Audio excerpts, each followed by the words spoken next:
rookie quarterback. What must Geno Smith be thinking as his NFL debut is moments away here at MetLife Stadium? And the reason he is starting is because that man is not. Mark Sanchez, a shoulder injury in the preseason, and he watches on today, inactive for today's game.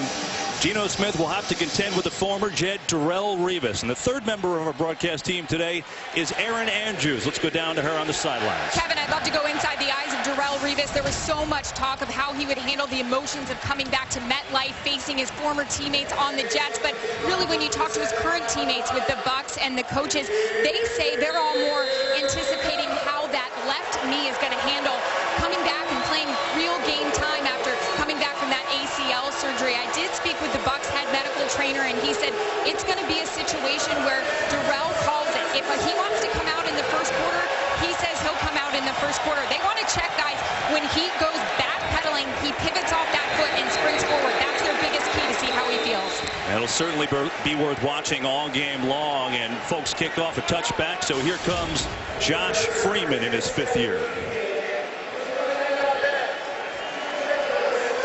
And Josh Freeman at times was incredible last year. At times, at the end of the season, he struggled mightily with interceptions. If he protects the ball, he's got some big-time weapons outside.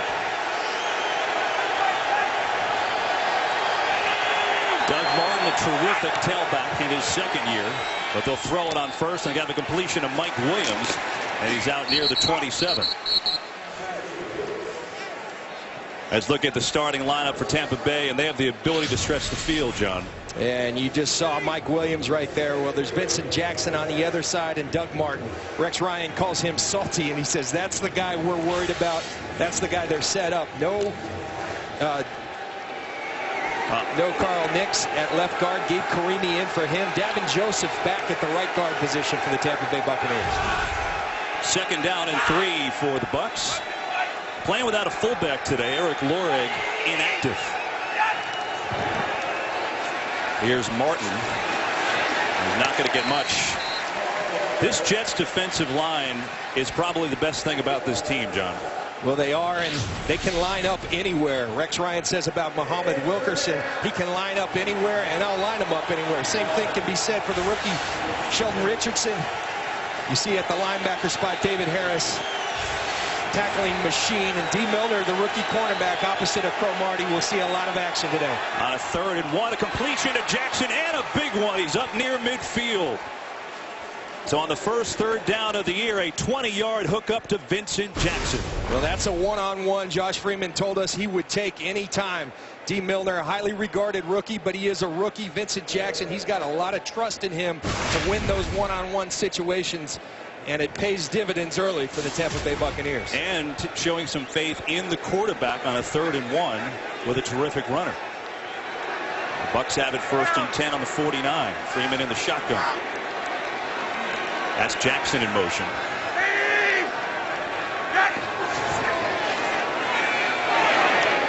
And a little too far for Jackson as Freeman rolling out, and I think that's a wrinkle we could see from this Tampa offense a little bit. We visited with Mike Sullivan, the offensive coordinator, in his 2nd year. He said a lot of the first year was time spent figuring out what Josh Freeman does best. Moving the pocket is one of those things. Look for that early and look for it often, not only in today's opener, but throughout the season. They feel like that's something that can really help Josh Freeman moving forward. This Bucs team did not have a good preseason at all, but you know, the tone that we got from meeting with them was they weren't worried. We'll see if that plays itself out. 2nd and 10.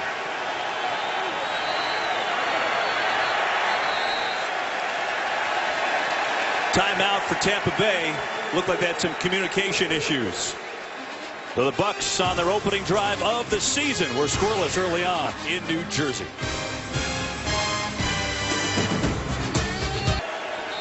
Buccaneers forced to call a timeout. They had some issues getting the play in, John. They did. Josh Freeman looking towards the sideline. Dan Orlovsky, the 3rd-string quarterback, was halfway out on the field telling Josh Freeman to play, and there they are looking at the headset inside the helmet. It's funny how that always happens on the road, Kevin. Never at home, right? Yeah. Someone flipped the switch. 2nd and 10, 5th play of the drive. Bucs barely get it off. This is Martin, who gets into Jets territory, into the meat of that defensive line. Muhammad Wilkerson was there. The ball was snapped. Delay of game. Offense. 5-yard penalty. It's second down. Yeah, it looked close, and it was too close, as a matter of fact. That'll move him back 5. Well, really, that's inexcusable. You're coming off a timeout where you had trouble with communication. They lined up. They didn't even huddle. You've got to get that play off. And Josh Freeman struggling with communication once again. He's struggling to get the play. It looks as if the headset is not working inside his helmet. They have to go to plan B. So after the 20-yard hookup to Vincent Jackson, we look at Mike Sullivan, the offensive coordinator for the Bucs. Tampa going backwards, 2nd and 15, and again the play clock winding down. They're going to have to burn another timeout. This is unbelievable. 2 timeouts, the opening drive of the year, and now finally Freeman's going to switch helmets. Wow. Not the start that Greg Schiano wanted by any stretch. And equipment malfunction and a flag on the field as well. We'll check that when we come back. Josh Freeman having some issues hearing the sideline. Opening drive was scoreless. And we're going to sort out this penalty for a second. They called another delay on the Tampa Bay Buccaneers. So it does save him a timeout, but it knocks him back another 5 yards. Just surprised because they checked the helmet and deemed it all right to keep it on the first time, and now they're switching. Question is, why didn't they switch it the first time? Now the Bucs backed up, 2nd and 20.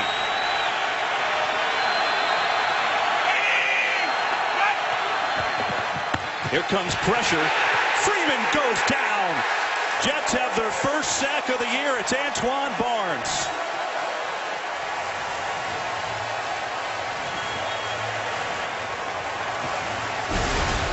Well, Antoine Barnes is going to line up, and he's working against Luke Stalker, the tight end, and really goes unimpeded at Josh Freeman. Rex Ryan talked about how critical it was, particularly with Quentin Coples out with an ankle injury, that Antoine Barnes came to the party. Antoine Barnes did, and he did early. Barnes had 11 sacks with the Chargers back in 2011. There are his numbers last year. 3rd and 30. And another flag.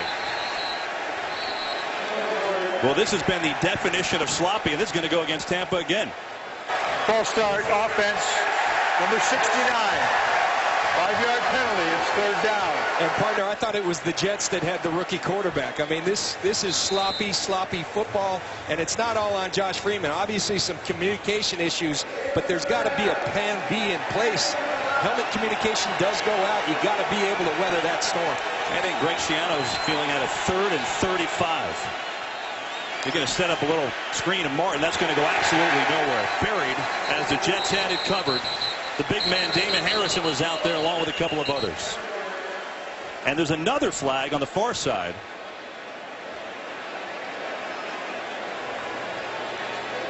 Geno Smith was saying, illegal motion. Offense, number 19 was moving forward at the snap. The penalty is declined.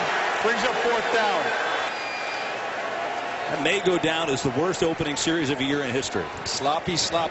Not the way you want to start a season, and frankly, not much different than their preseason. We talked about their confidence despite a poor preseason. Well, that wasn't very good. Michael Kanan will punt it away. Jeremy Curley did have a punt return for a touchdown for the Jets last year. Is back deep.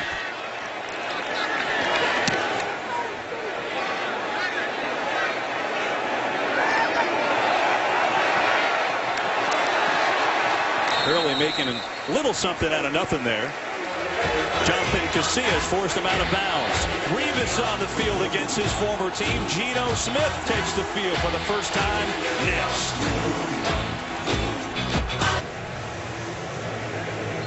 The rookie Geno Smith takes the field for the first time as a New York Jet.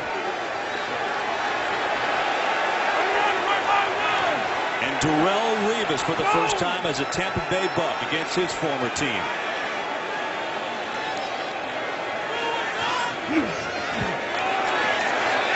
Smith has time and lots of it. Wide open is Curley. And he slides down inside the Tampa 45. That's a way to start off your career. It's a 26-yard game. And absolutely, that's the way to start your career. But Geno Smith should give a big thank you to that offensive line. Look at this pocket right there.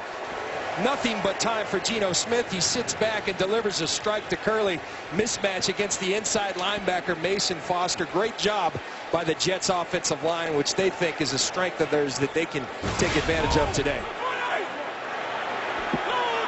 Darrelle Revis on Santonio Holmes, bottom of your screen.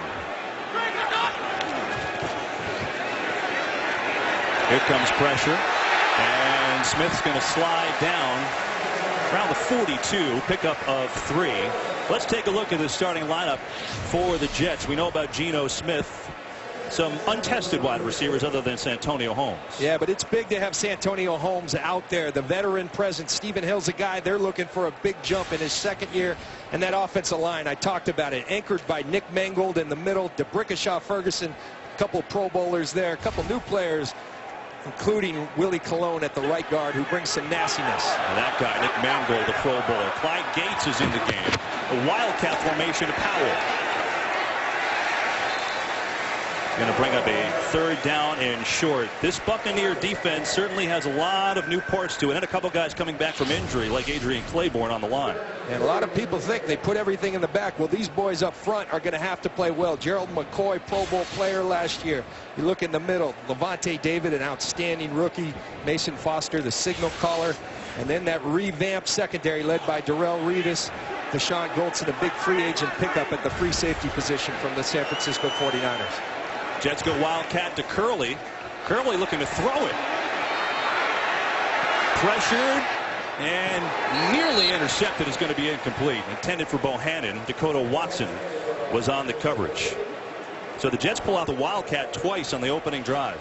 Do you like that? Something they used a lot in the preseason, and you wondered, they ran it each time. Marty Mornhinweg, the offensive coordinator, you wondered if there was something that they were setting up. There it was, the pass on a critical 3rd down, and you're taking your ball out of your rookie quarterback on 3rd down. You know, after that first, really good pass play, I'm surprised they didn't give him a couple more shots there, but the Bucs do hold. They'll get it back. Page going to let it go. Bounces down, and a great jet bounce. It'll be the Bucs ball inside the 5-yard line. Isaiah Trufant was the man down there, but we have a flag. Hasn't been any of those this game, have there? If it sticks, it's a 33-yard kick, but let's sort this out. Ed Hockley is our lead referee today. 24 years in the NFL, as there's Antonio Cromartie.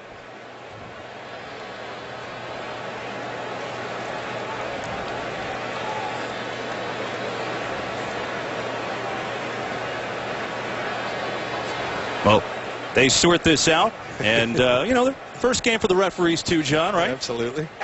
During the kick, personal foul, face mask by the receiving team, number 50, while blocking. That penalty will be enforced from the end of the kick, half the distance to the goal. The Jets keep the ball, 1st down.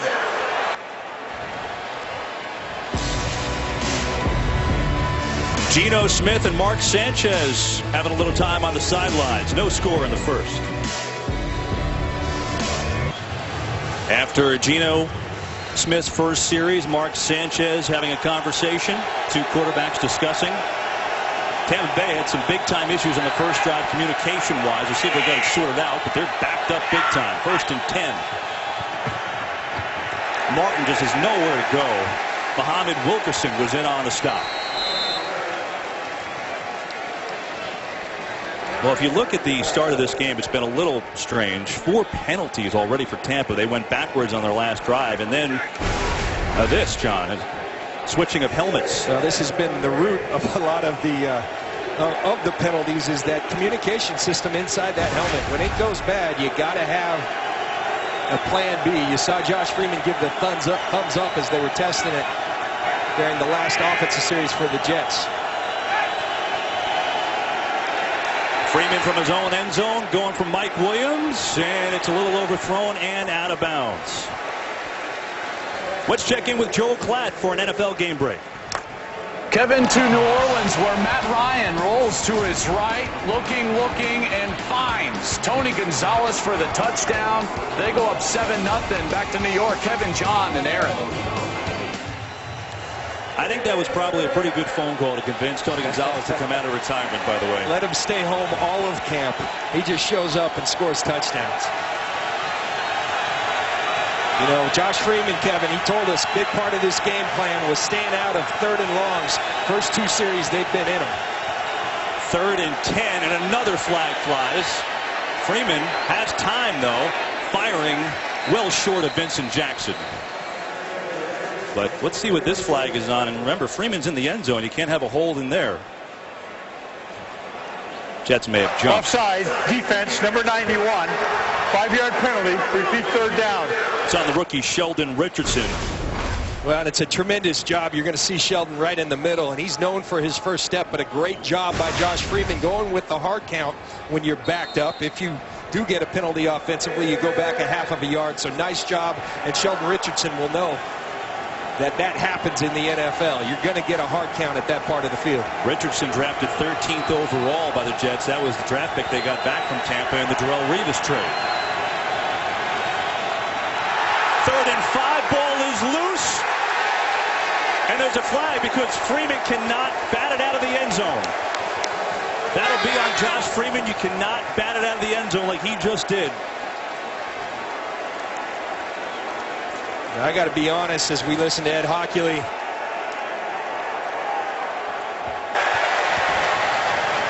Illegal kicking by the receiving team number, by the offense number 7.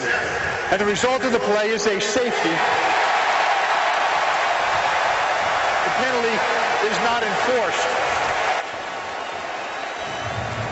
Well, you cannot have a worse start to a game than this for Tampa. Josh Freeman looking out at Mike Williams and Jeremy Zutaw, the center. And actually, that's a smart play because it's either safety right there or touchdown for the New York Jets. So nice kick by Josh Freeman. But you are absolutely right, Kevin. You could not have a worse start if you're the Tampa Bay Buccaneers. Mike Sullivan, their offensive coordinator, talked about part of the theme was embrace the chaos. The New York Jets defense, they have not embraced it. They have crumbled in the chaos here in the New York Jets opener. Rex is pretty happy about his defense right now. Antoine Barnes, by the way, number 95, flying in to make Freeman panic and kick it out there. Well, the Jets defense, along with some communication issues by Tampa, it's been the story early on. They have a 2-0 lead. I feel like we should be going to the top of the 5th right now with that score. Exactly. And when you start like this, Kevin, leadership is absolutely critical. From Greg Schiano, from Josh Freeman, and there's been a lot made of that.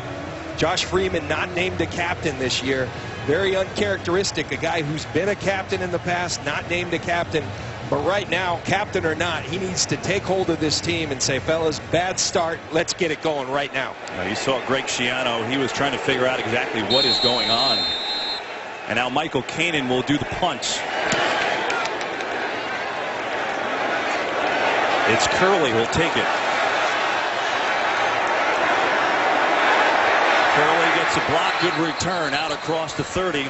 Let's go downstairs to Aaron Andrews.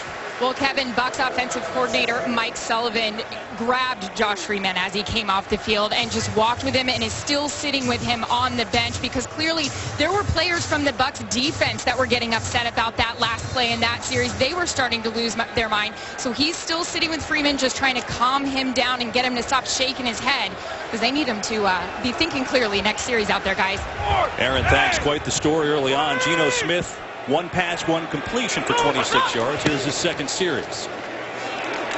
And it's Powell spinning his way out to the 33 on 1st down.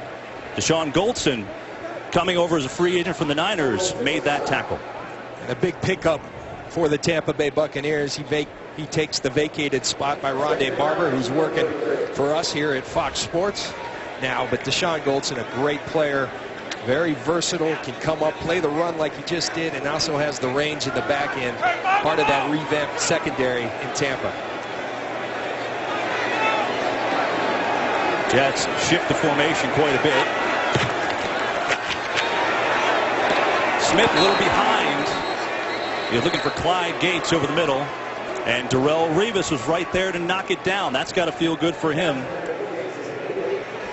And when you're playing against Darrelle Revis, don't be late with the ball and don't be behind, because that's a pass breakup right there as you hear the Jets fans boo to welcome Darrelle Revis back. But Geno Smith had a problem with that. Accuracy at times is not his strong suit, and that is critical in this league.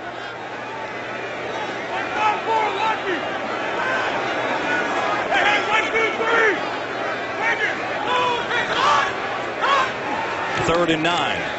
Pressure coming. Smith unloads, but the pass is going to make Kellen Winslow fall down and catch it shy of the first down. We have a game break. Let's check in once again with Joel Klatt. And we go to Indianapolis, where Andrew Luck leads the Colts on a 10-play, 89-yard drive. He was 5 for 5 on the drive. He finds Reggie Wayne for the touchdown. It's 7-0 Colts. Back to you, Kevin. All right, Joel, thanks. So the Colts picking up where they left off. And the Jets will have to punt it away. Eric Page is back deep for Tampa Bay.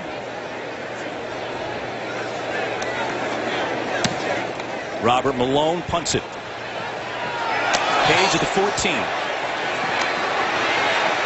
Nice cut for Page. Is all the way out to the 40. So a good special teams play by the Bucks. Josh Bush made the tackle. Darrelle Revis back in action with the pass defense. 2-0 Jets. 2-0 Jets, and it has been a horrible start for Greg Schiano and the Bucks. But that being said, it's only 2-0, and after a great kick return, or punt return I should say, by Page, Tampa has great field position here on a 1st and 10.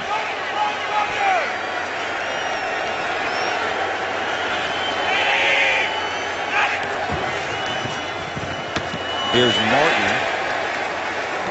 just bowling forward a little bit. Wilkerson got his hands in there. You know, John, you brought this up last series. It's been a crazy start for Tampa. Communication issues, the fumble and the safety.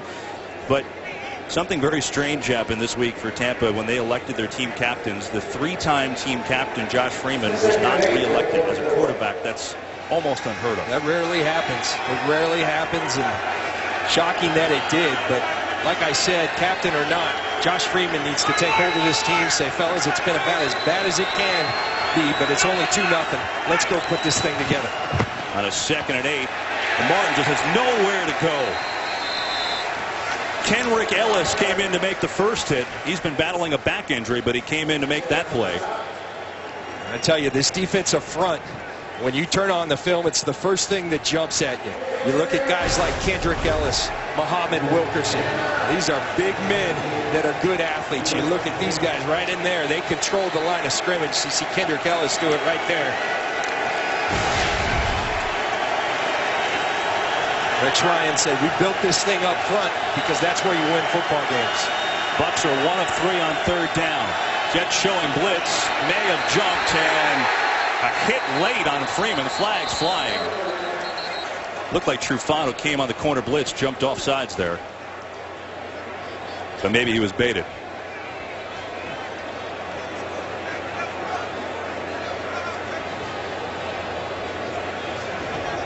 Before the ball was snapped, false start by the center. That's a 5-yard penalty, and it's still 3rd down. Jeremy Zuta is the center as the penalties continue. The 5th one on Tampa. You watch Jeremy Zuta there. Looks like that they're calling that if they try to simulate the snap and it draws the offsides. But this just furthers the theme that Tampa looks completely out of sync. And this is frankly what a lot of the preseason looked like. And typically you do what you did during the preseason, so you better fix it. They were confident, but until I saw it, that's what you got to go with. 3rd and 14. Freeman's got time. He gets a 4-man rush, but now he goes down. 2nd sack of the day for the Jets. It is Wilkerson, his first of the year. Muhammad Wilkerson, when you start watching this Jets defense, you say this guy is a beast. He's 315 pounds, and he's got a lot of wiggle to him. Rex Ryan compared him to J.J. Watt. He said he won't have the sacks. Well, he says, not so fast, Rex. I'll get plenty of sacks, too. He puts one on Josh Freeman right there. Just a 4-man rush, too. That's got to be encouraging for Rex Ryan. And now Kanan will punt it away to Jeremy Curley.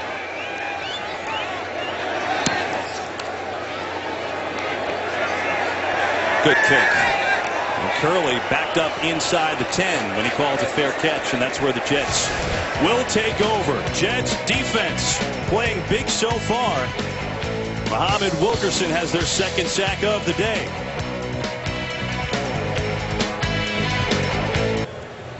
Jets up 2-0 over the Bucs on the safety. Josh Freeman kicking the ball out of the end zone, and Geno Smith so far 2 of 3, 31 yards. His opening pass was a beauty to Jeremy Curley. Jets backed up Chris Ivory's first carry, and he brings it out near the 10 on first down.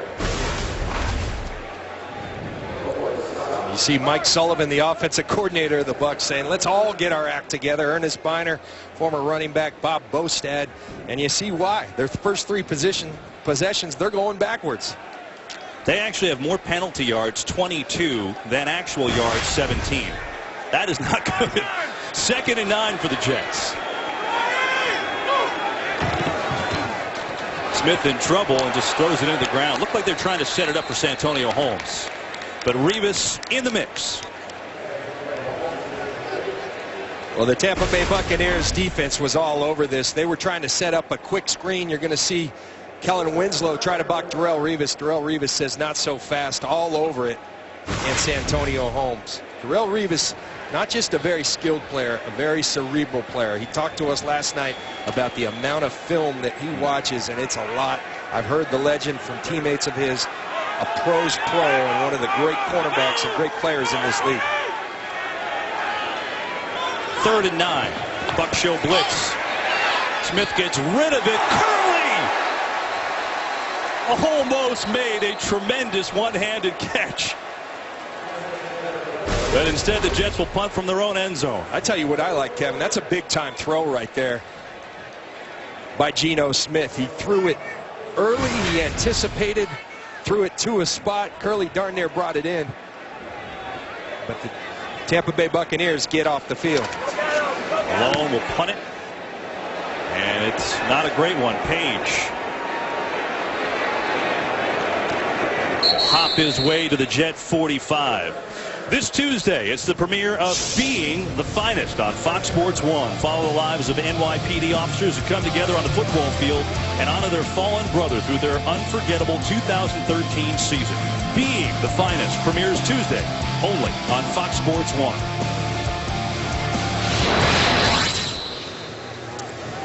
Well, once again, Kev, you say everything that's gone bad for the Tampa Bay Buccaneers, particularly on the offensive side of the ball. And they're only down 2-0, and they got the ball in the Jets' territory.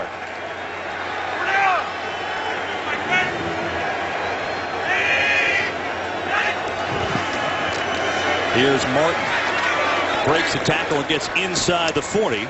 Darren Walls brought him down. Joel Klatt has another game break for us. Jets fans tired of seeing this. It doesn't matter who he's throwing to, John Lynch. Tom Brady finds Julian Edelman for the 9-yard touchdown in his 49th straight game with a TD pass. That game is now 10-0 New England. You know, Joel, I mean, the Jets are feeling good about their defense, and then you go throw a Tom Brady highlight in there. I mean, that's just totally not cool. 2nd and 5, that's Jackson in motion. And Freeman will hit him for Buccaneers first down. Antonio Allen came over to corral Jackson, but not before a 7-yard gain. This is something we set up early. Mike Sullivan told us that they would do a lot of it. They're trying to play to Josh Freeman's strengths. Don't stick him in the pocket where he has a tendency to hold the football, move him around. And that's exactly what they do. They get him on the run. They feel like he tends to throw on time more so and throws even more accurately on the run, and he does so right there to Vincent Jackson. Martin, the single back, just 5 carries, 8 yards so far. Trying to get him going.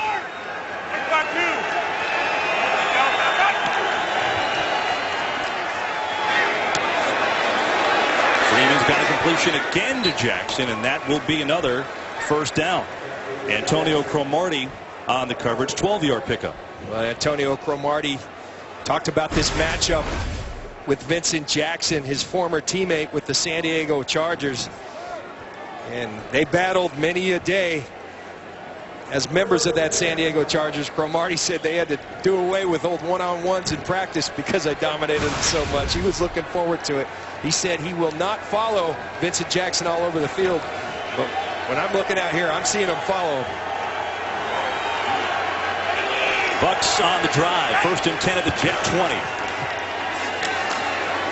Martin again trying to find some running room. And that's been hard to come by. David Harris on the tackle, gain of 3. Kevin, I think our guy Cromartie pulled a fast one. I asked him, are you going to follow Vincent Jackson all over the field? And he said, no, I'm playing left corner. Where was he 2 plays ago? Right corner. And then Vincent Jackson came over on this side, and he was over at the left corner. And that hasn't deterred Freeman from looking. They remember the Jets have the rookie D. Milliner, who missed most of the preseason. So what do you do if you're the Bucks? You put him in the slot. Cromartie's not going in there.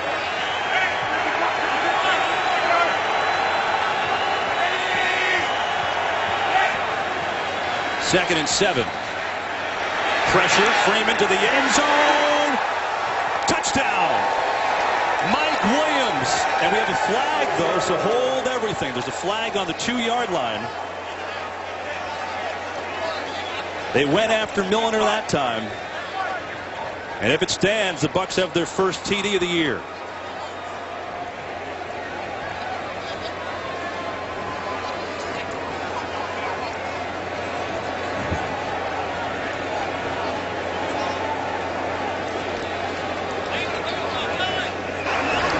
There was a touchdown on the play. After the touchdown, personal foul, unnecessary roughness, defense number 27. A shot to the head. That penalty is 15 yards and will be enforced on the kickoff. Again, the touchdown counts. Well, it always starts with protection, and the Bucks right here do a nice job of protecting Josh Freeman, and he throws a laser. This is what Josh Freeman's capable of. And D. Milner, Revis isn't here anymore, but Cromartie is. So as a rookie, you better expect a lot of action your way. And Josh Freeman told us he would, and he goes right after the rookie corner. Ryan Lindell, the extra point. And it's up and good. So after about as bad a start as you could possibly have, that all being told, it's the Buccaneers jumping in front of the Jets. Take a look at the penalty, too. Mike Williams on the touchdown.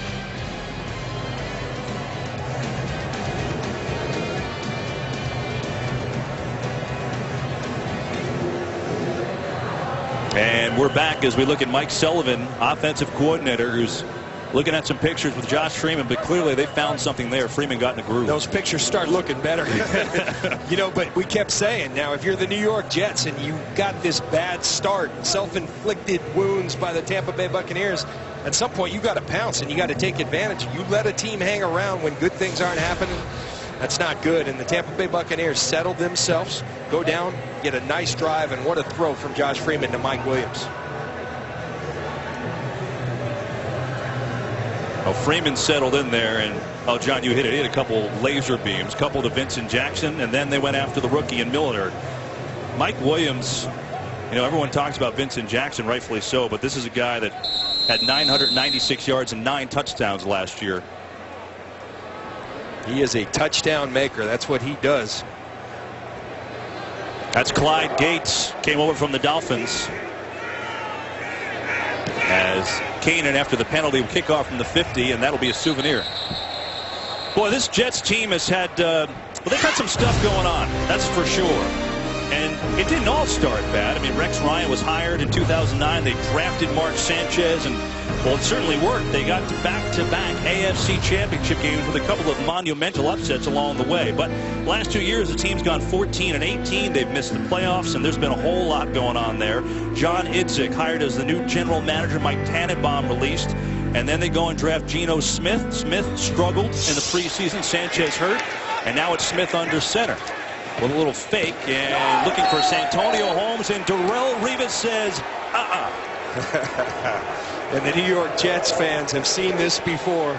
Typically he's on their side, but ACL, he was a little nervous about it. How will it respond? It looks good to me, I'll tell you that. Sits and reads, and then he's got such tremendous length. He comes in with that right hand, and you see the reaction. Happy to be back on the field. He said it's taken a lot of patience, and here he is. Wildcat for the Jets. Powell. short gain on first down. You know, Revis, when talking to him yesterday, you got the feeling that it wasn't even the emotion of coming back here. It was more the emotion of how would the knee react. He said, you know, I visualize myself in the rehab, hopefully breaking up a ball again or making a tackle or an interception, just the imagery or the dreams. And he said that was a positive thing to cling on to. But you could feel the angst. You know, I know that feeling playing against your former team. I did it as a member of the Broncos going back into Tampa. But I think you're right. The angst was primarily with him as it pertained to his knee. Movement on the Jets. That time Mark Barron was threatening blitz, and the Jets have run 17 plays on offense, and Revis has been in for 11, so I'd have to think that's a pretty good sign. Been in for 11. He's made, I think, 3 plays already.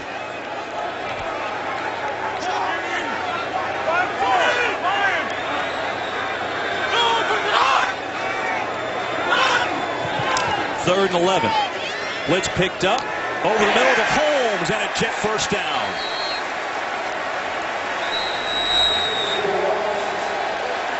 They went against Revis again, but that time Holmes won the battle. That's the end of the first quarter. Buccaneers 7, Jets 2. NFL on Fox coming back after this. We start the second quarter. Buccaneers in front of the Jets 7-2. Geno Smith had a string of 4 incompletions, hooking up with Santonio Holmes for a first down. Pressure in his face, and Chris Ivory a little high for him. It'll be an incompletion.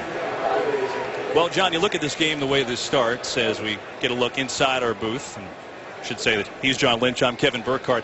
I mean, couldn't have started any worse for Tampa Bay, but here they are in front. Well, they weathered the storm, and that's exactly what they did. And here they are ahead 7-2. So if you're the Jets and the rookie quarterback Geno Smith, you better respond right now, because you've kind of woken up the Tampa Bay Buccaneers. And Geno Smith, he's looked sharp today. I'd stop going after Darrelle Revis, though, because that's not working so good. Here's Ivory.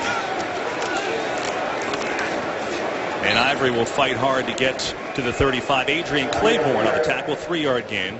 Jets went out and picked up Ivory in a trade with the Saints, and he's an intriguing guy. I mean, he's got a 5.1 yards per carry career average, John, but he hasn't been able to stay on the field. And that's been the problem. In a limited role, he hasn't always been available. He's been hurt a lot. But let me tell you something. When he is healthy, this guy delivers punishment to defensive players throughout the league. Always one of my favorite players to cover when he was a member of the Saints. Another 3rd and long for Geno Smith and the Jets.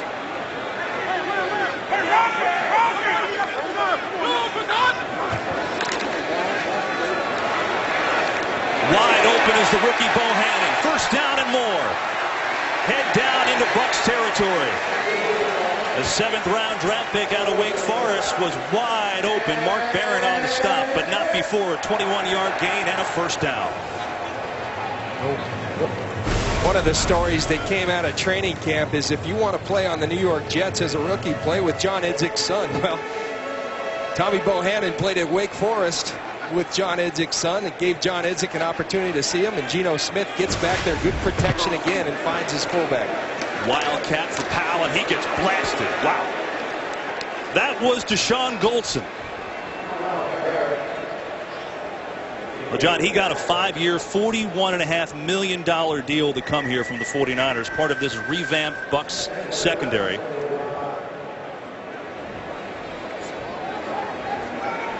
And he earned it. Watching him play out there in San Francisco, this guy's a playmaker. He's physical. He's kind of the modern-day typical, prototypical safety.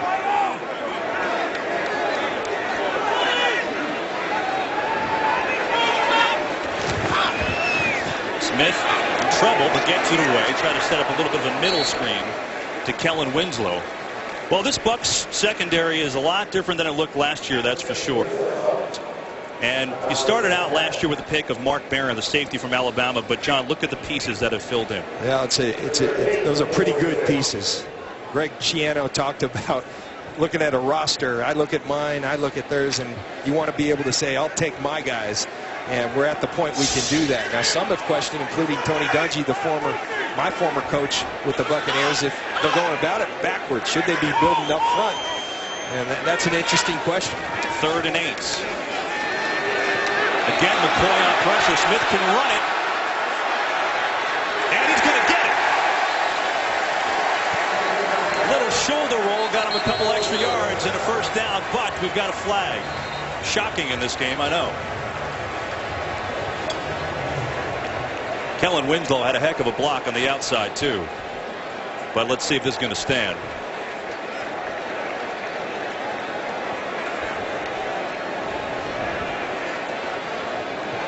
If it does, a 13-yard gain for Geno Smith, who's not known as a running quarterback. He can move and move the pocket, but he's not really a runner. Before the quarterback scrambled, holding by the defense. That's a 5-yard penalty that will be added to the end of the run. First down. Kevin, you go back to this play when Geno Smith runs. I tell you what you see around the league, players have become so cognizant of how they're protecting the quarterback. Leonard Johnson right there thinks he's running out of bounds. Not so fast. You got to tackle him, Leonard, when they're in bounds. He's assuming that Geno's running out of bounds, and Geno pulls the old okadoke and turns up for the first down. So Winslow take that big block as, boy, Ivory gets eaten alive up the middle. That was Derek Landry, the former Philadelphia Eagle. Kevin, you wonder why you're seeing all the wildcat that we've seen, and it's because of this. Tampa was the #1 rush defense in the league. It's tough sledding running the football against the Tampa Bay Buccaneers. #1 against the run, number 32 against the pass, thus going out and getting Revis, going out and acquiring Deshaun Goldson. But tough sledding running the football against the Tampa Bay Buccaneers. Smith running out of room, and he's going to throw it away. Mason Foster came in on the quarterback pressure. And, you know, John, I'd have to think that if you're Rex Ryan, you look at that play as a good thing, considering the last time we saw Geno Smith, he was throwing 3 interceptions in a preseason game. Well, a good decision, but one thing Geno Smith will learn in the NFL, you better throw on time. I see him right away looking at Clyde Gates across the middle of the field, but then wisely pulls it down after you see him wanting to go there. But a good decision. If you aren't going to go now, hold on to it and live to see another down. 3rd and 11.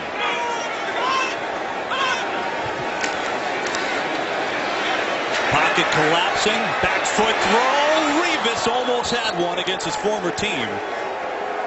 But the Bucs are getting very good pressure.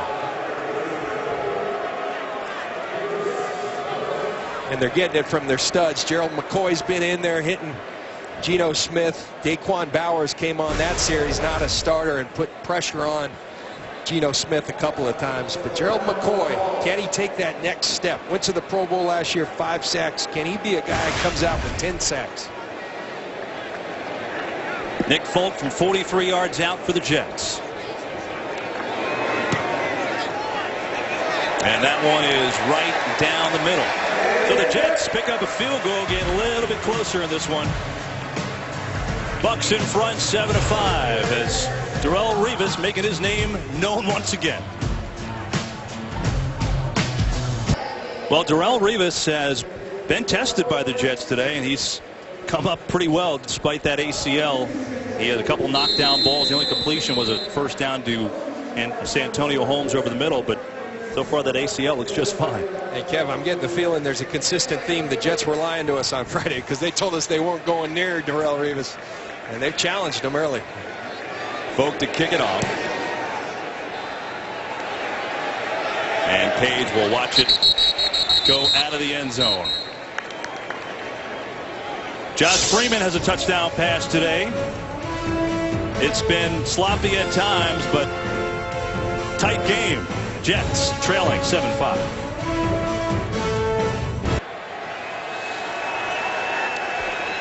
Looking at some pictures of the Jets. Meanwhile, it's the Bucs on offense, and they have not been able to get the running game going at all. No gain to Doug Martin, who just 13 total yards from him so far.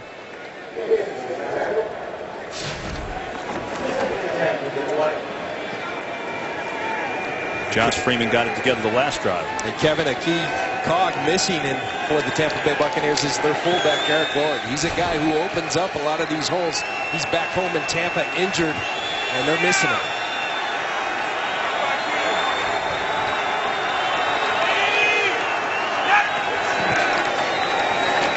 try from Martin, who works hard. He's going to pick up 5. Doug Martin just really burst on the scene last year. I mean, Buccaneers took him in the first round out of Boise State. It's a guy that rushed for 1,454 yards. And Tampa hurrying up, and they're going to get a flag. They caught the Jets that time. Before the ball was snapped, timeout Jets. That's their first. So Tampa hurrying it up, and they make the Jets take a timeout. Bucks on top of the Jets here from New Jersey.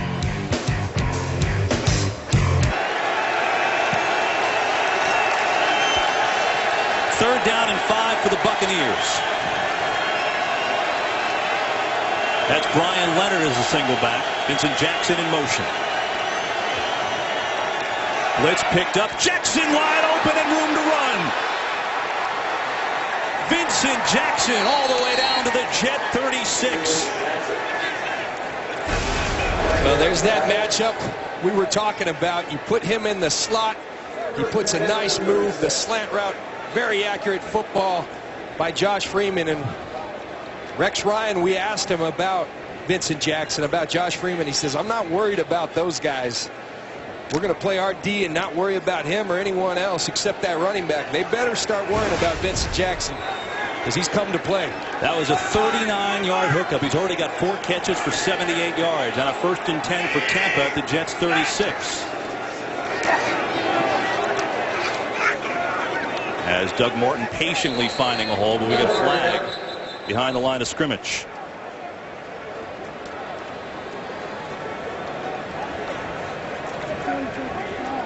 Holding, offense, number 75.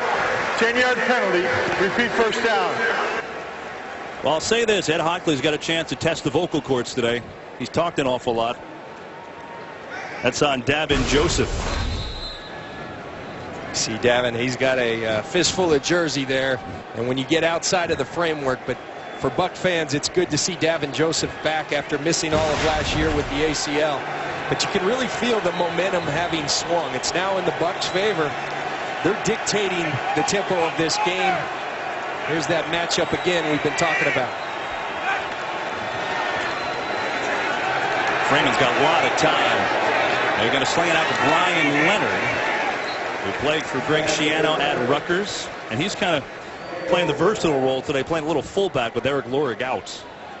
He is, and he'll spell Doug Martin at the halfback position as well. You see this when the Jets get to their sub package, their nickel package. The Bucs are trying to go with the no huddle so they can dictate to the Jets and keep the Jets out of a lot of that chaos. You've seen the up tempo that caused just a couple of plays ago the Jets to call a timeout.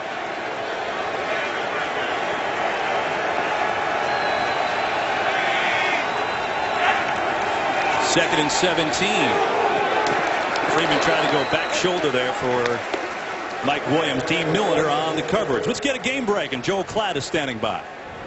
Well, the reigning MVP is at it again. Adrian Peterson, his second touchdown of the first half. He had a 78-yard touchdown on his first carry of the game. Kevin, John, and Aaron, this guy is doing work. Well, Joel, he said he wanted to rush for 2,500 yards this year, so he's off to a pretty good start. I don't ever doubt that, man. What he did last year was simply remarkable. 3rd and 17 for the Bucs. They've got Ogletree in the game. Vincent Jackson, top of your screen. Look to set up a screen play, and that is completely sniffed out. Oh, the Jets played it well, and it was the rookie Sheldon Richardson, Antoine Barnes there as well. Bucs will punt it.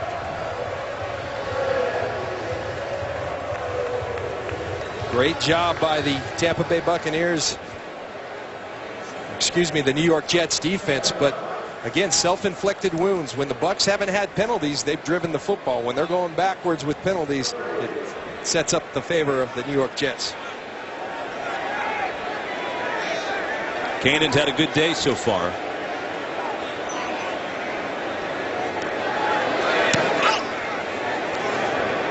Another good one.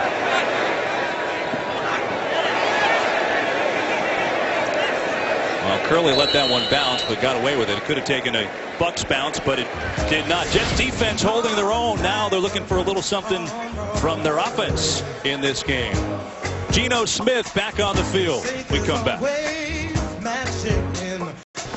Well, the Jets on the opening offensive play, Geno Smith hit Jeremy Curley for a 26-yard hookup. Since then, hasn't been too much. That's leaders. they got to get it going. They need some explosive plays. We saw that explosiveness, and that's frankly something they've struggled the last couple years, finding that explosion. And when you watch this league, when you study this league, that's what it takes. You don't just grind the ball down the field anymore. It's those explosive chunk yards that are so critical. They got to find them. And the Jets are backed up here.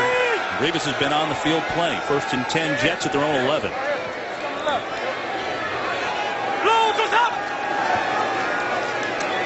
Pressure up the middle. Smith hit, fumbled on the ground. And the Bucks have it.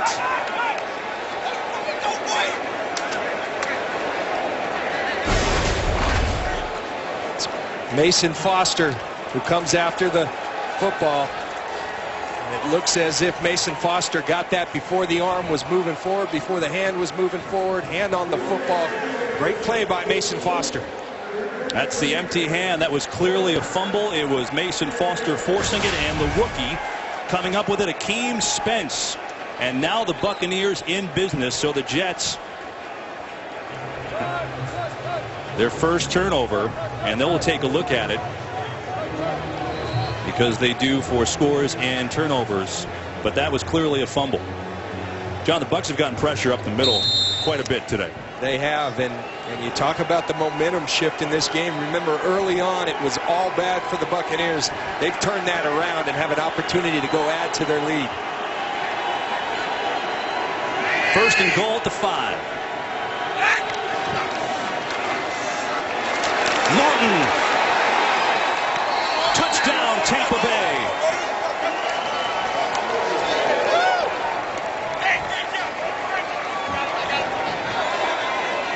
Well, Kevin, no Carl Nix, no problem, because Gabe Karimi does an outstanding job leading Doug Martin through the hole. Watch Karimi right here go out and attack David Harris, the middle linebacker, gets his hands on him, drives his feet. You don't have to give Doug Martin much. Give him a little hole and he'll do the rest. Outstanding job by Gabe Karimi and that Tampa Bay Buccaneer offensive line. And so the Bucks get the turnover. They convert. Doug Martin's first touchdown of the year. And the point after is good. Bucks defense forcing the turnover. It was Mason Foster with the strip. And on the first play, they converted. Doug Martin, first touchdown of the year from 5 yards out. The momentum has changed. Buccaneers in front, 14-5. Mason Foster got the sack and the strip and caused the fumble by Geno Smith. Buccaneers convert, and that is a pretty telling number. It really is, and Greg Schiano talked about it. It's just absolutely critical. I said, Greg, give me something other than turnover margin, because every coach said it. He said, I'd love to, John, but in this game, it's so critical. When Rex Ryan and his teams win the turnover margin, they win. When they don't, they lose. Turnovers are always a big part of it, obviously, but that's quite the striking number. Think about how this game started. The Buccaneers, on their opening possession, was a 20-yard hookup to Vincent Jackson, and then they had penalties. Josh Freeman couldn't hear. It was a 3rd and 35, and it was a disaster for a couple of drives. It's changed now. They've gotten their feet on the ground and have a 14-5 lead over the Jets with 6.5 to play in the first half, and Geno Smith coming off that turnover.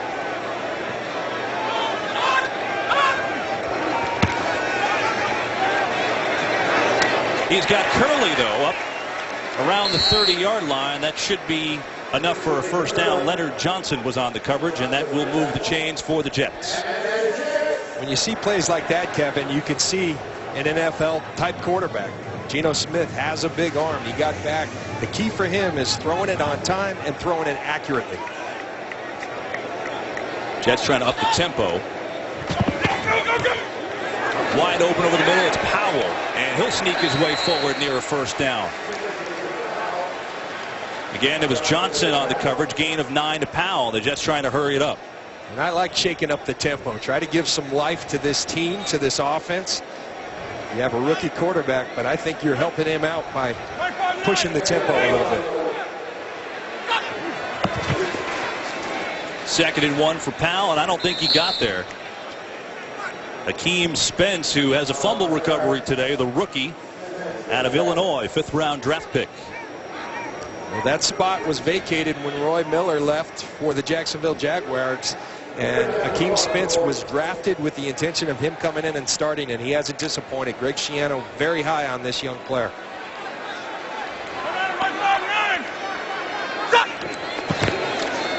Third and short, they bring in Ivory, and he has to fight his way. It's going to be close. I think the second effort will get him there. Adrian Claiborne laid the wood there, but Ivory withstood it and will move the chains for the Jets. I tell you what, this is just good football on everybody's end. Adrian Claiborne's going to come off the edge, come underneath, and meet Chris Ivory in the backfield, but Ivory does not go down, and that's what he does so well. He fits with the ground and pound mentality of Rex Ryan and the New York Jets.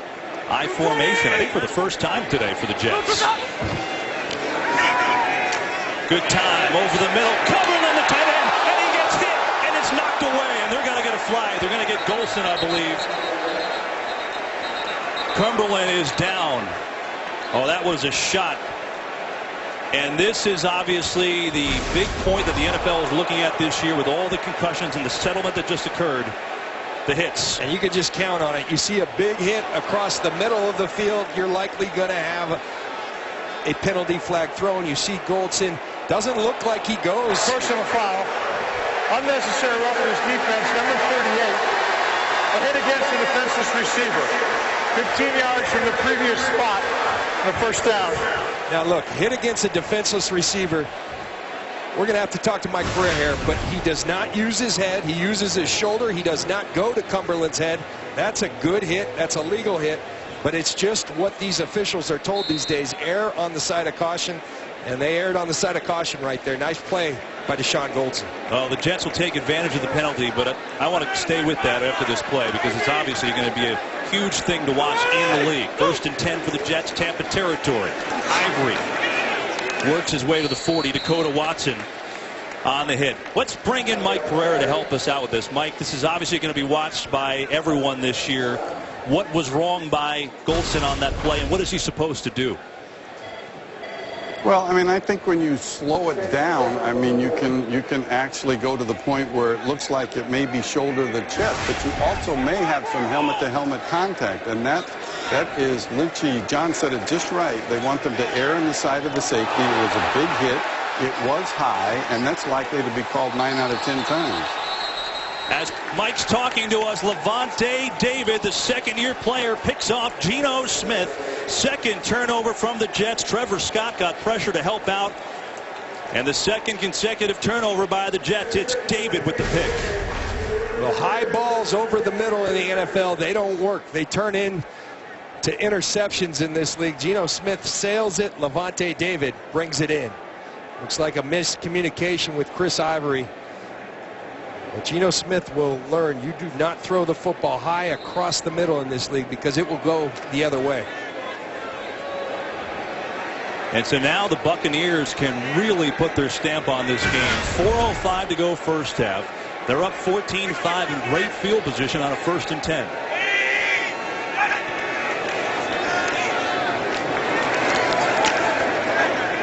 Martin's going to work his way for a short gain. Antonio Allen on the hit. Going back, Kevin, you know, Mike does such a great job of explaining things, and that's exactly, I've been there at the official meetings. That's what they're told. But at some point, you got to play football, and football is a tough game. It's a physical game, and I think the only advice you can give to a guy like Deshaun Goldson is go low, but then you start worrying about guys hurting their knees. They're money makers.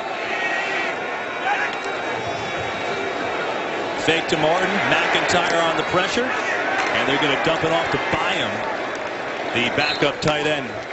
Let's go down to the field. Aaron Andrews is standing by. Yeah, Kevin, just more on Cumberland's injury, you know, he didn't even try to go to the bench. The doctors, everybody kind of intercepted him as he was coming off, and they took him straight to the Jets locker room. And we learned a lot about this during our seminar with the NFL, with the Fox, and just how much they were going to take so much precaution with this. I'll let you know if I see him come out, guys. Aaron, thanks. And that is a great point as a third down coming up. You know, to go through all these concussion tests can take upwards of 14 to 15 minutes, so it's not a quick thing. We'll keep our eye on him. Meanwhile, 3rd and 7 for the Bucs. Pressured, Freeman unloads, high and intercepted. DeJuan Landry has a convoy, and he sets up the Jets with great field position. Jets got some pressure. DeJuan Landry, the veteran from Jacksonville, with the pick. Well, it doesn't matter if you're a rookie like Geno Smith or a veteran like Josh Freeman. High across the middle in the National Football League, that equals interception. The pressure by Trufant coming off the edge. And DeJuan Landry, that's an easy one, right in his breadbasket. He's looking for Vincent Jackson. Nice job by David Harris getting depth, but just a bad throw by Josh Freeman.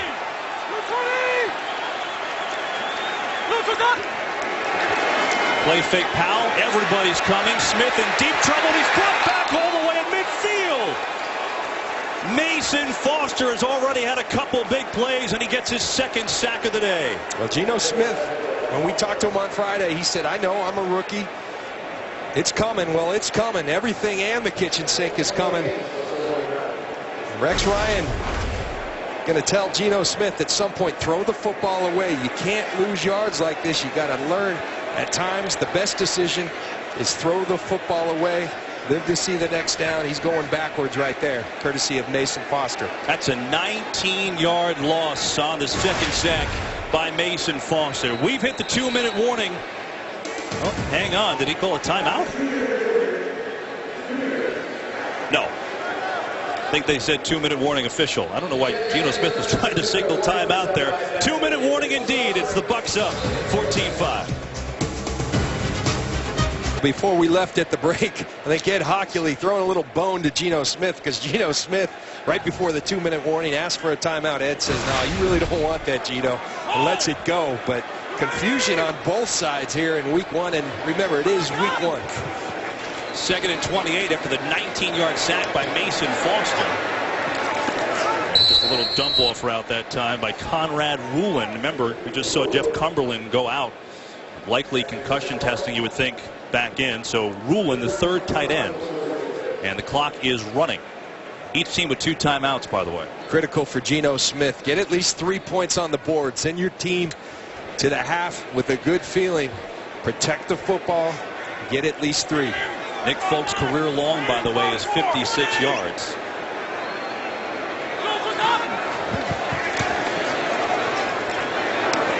Curley gets sandwiched and he loses a helmet. And we get another flag, and I'm assuming that is also going to be on the Bucs. Deshaun Goldson was there again.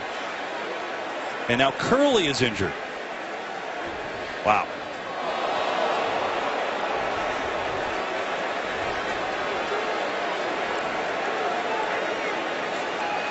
Just telling you, Kevin, you see big hits across the middle, there's likely going to be a flag. Foul, unnecessary roughness defense, number 23, helmet contact. It's a 15-yard penalty, an automatic 1st down. There is no timeout charged for the injured player because the injury occurred as a result of a foul. So Curley is slow to walk off the field. Deshaun Goldson has hit 2 Jets, gotten 2 flags, and gone off the field. Let's bring in Mike Pereira. Mike, what'd you see there? Well, you've got a defenseless receiver, and again, it looks in slow time, looks a little different. But remember now that a receiver is defenseless until he has time to protect himself. And he led with the helmet. That's a foul they're looking for. Jets 1st and 10 on the 19. Smith rolling. It's going to be a hold on the Jets. Claiborne got pulled down to the ground. I think Austin Howard yanked him down to the ground there. That was right in front of the referee.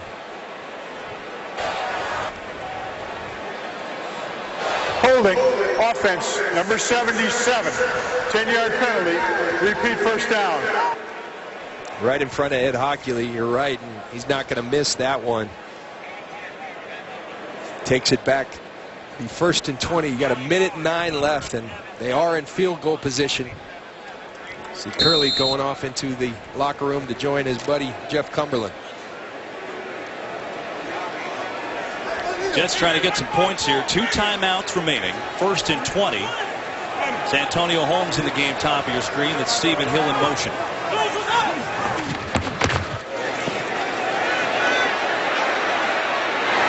Stephen Hill, is he inbounds? Yes, he is. That's a completion, and he goes out of bounds around the 25-yard line. Michael Adams on the coverage. That's a 4-yard gain to Hill.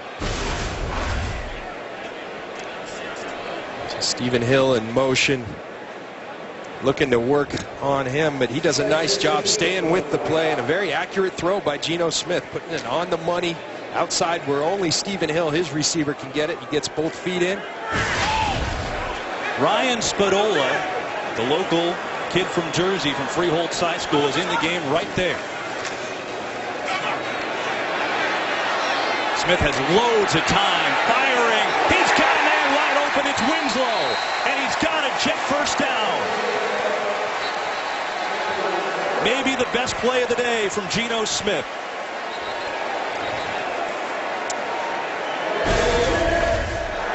See Geno Smith back looking for time. Kellen Winslow continues to work to find that open part of the zone. Throws a strike, and Kellen Winslow pulls it in. It's an 18-yard hookup to Winslow, and now the Jets thinking changes. They take their second timeout, 39 seconds to go.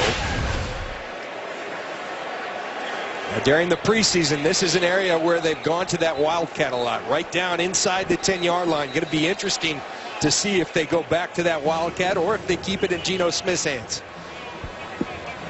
Well, Geno Smith has spread it around. You got to give him credit for that, his overall numbers, but out of the 11 completions, 7 different receivers, so he isn't locking on one guy necessarily. Well, 2 of his receivers are in the locker room right now, so he's going to be throwing to some more here.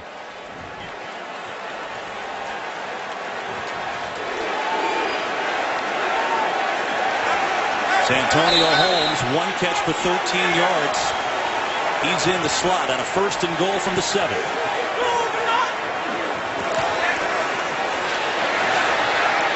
Firing, touchdown! Kellen Winslow!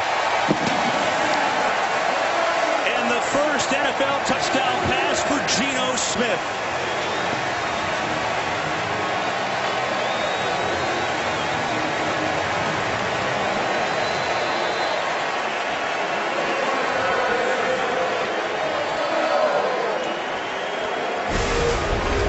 Beautiful protection by the Jets offensive line.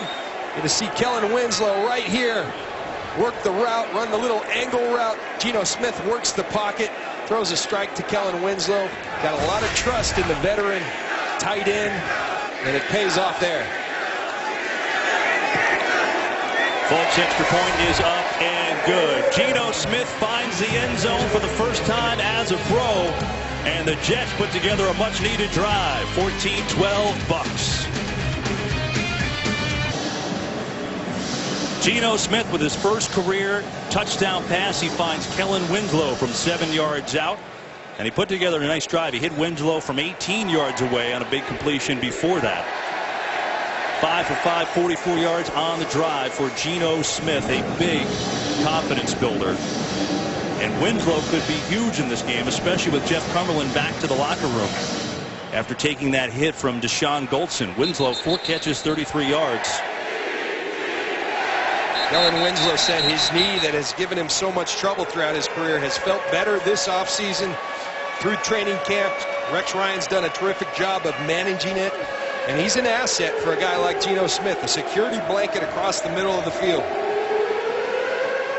Give Smith credit after turnovers on consecutive possessions to come back there and fight the clock. They were helped by the 15-yard penalty on Goldson for sure.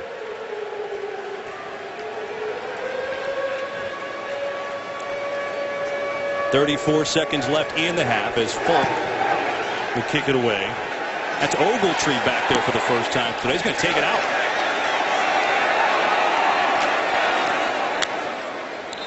Let's get a preview of the Visa halftime report. Kurt Menefee in Times Square. Kurt. All right, coming up on the Visa halftime report live from Times Square. The boys and I will have all the highlights from a crazy already week 1, including Tom Brady off to a great start in Kansas City, looking good. That's coming up on the Visa halftime live from Times Square. You know, it's 80 degrees in New York today. It's sunshine, and Kurt doesn't even break a sweat. Those studio guys, they got guys fanning them down there. Ladies, men, they're fanning them all. But what a job by Fox starting the season the same place they're going to end it, down in Times Square. Would you like me to start fanning you? Is that cute for that? Do. All right, no problem. I'm waiting. Freeman with limited time to Martin. And Martin fumbles the ball. Bucks pounce on it, though. Jeremy Zuta alerts, and he saves it for the Bucks. That would have been a pretty bad turnover at that point. Time is ticking. Not something that Doug Martin does often, fumble the football, but David Harris does a great job of getting his hand in there, ripping at the football, and Jeremy Zuta very aware to collect that football for the Buccaneers. Bucks are content to take it to the break. It was sloppy at times, but an exciting half of football here at MetLife Stadium in East Rutherford. Buccaneers 14, Jets 12. Visa halftime report coming up after these messages and a word from your local Fox station.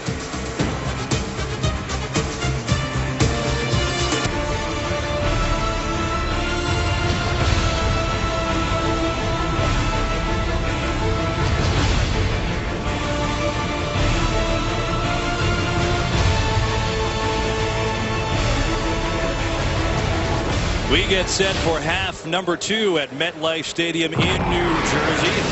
Back and forth first half, couple of key turnovers certainly, and the quarterbacks were well up and down. We saw each quarterback, Josh Freeman and Geno Smith, with a touchdown and an interception. In the first half, numbers kind of showing you that. Turnovers were key, penalties were key, and I guess, John Lynch, when you look at this and look at the first half, evaluate it, what do you take out of this thing that we saw here? Well, it looked like week 1, and it looked like week 1 in a day and age where people don't play a whole lot in preseason, so you're kind of working out the bugs. We saw the Bucs struggle to even get a play called and run early in the game, but they weathered that storm. They came out. Josh Freeman was actually sharp until he threw that interception. And so for Josh Freeman, it's just the consistency. Geno Smith started to get some rhythm at the end of that half. Again, for him, it's protecting the football as well. Jets will get the ball, too, to start the second half. You can follow your favorite team all season long. Just go to itunes.com/NFL.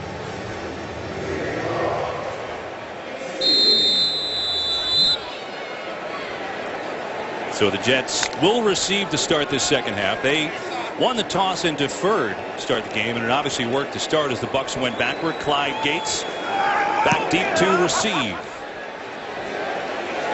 And Michael Cannon's kick goes out of the end zone.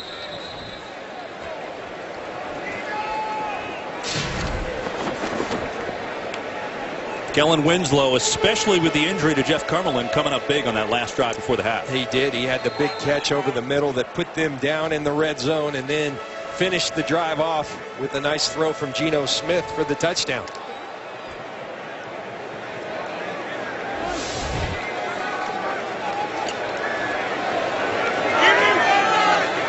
Start the second half with the 1st and 10, Jets at the 20.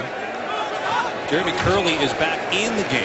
That's good news. Smith's first pass is caught. Stephen Hill as a Jet first down out to the 30. Jonathan Banks, the rookie, on the coverage.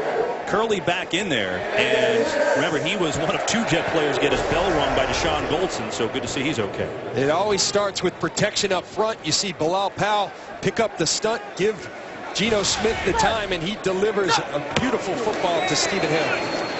Ivory, nice sidestep, runs into his own man, still up on his feet. And then Mark Barron will bring him down, but the forward progress will get out to the 36. You look at Ivory coming downhill, and Stephen Hill almost tackles his own guy, but Chris Ivory keeps those legs going. Those are 2 powerful men right there, Chris Ivory and Mark Barron. There'll be some collisions in this second half. You know, before Ivory took that monster hit from Adrian Claiborne, didn't go down either. What do you have to do to get him on the ground? Tough runner. 2nd and 3, Ivory remains in the game I formation. Great block by Ivory, and a completion to Stephen Hill for another Jets first down.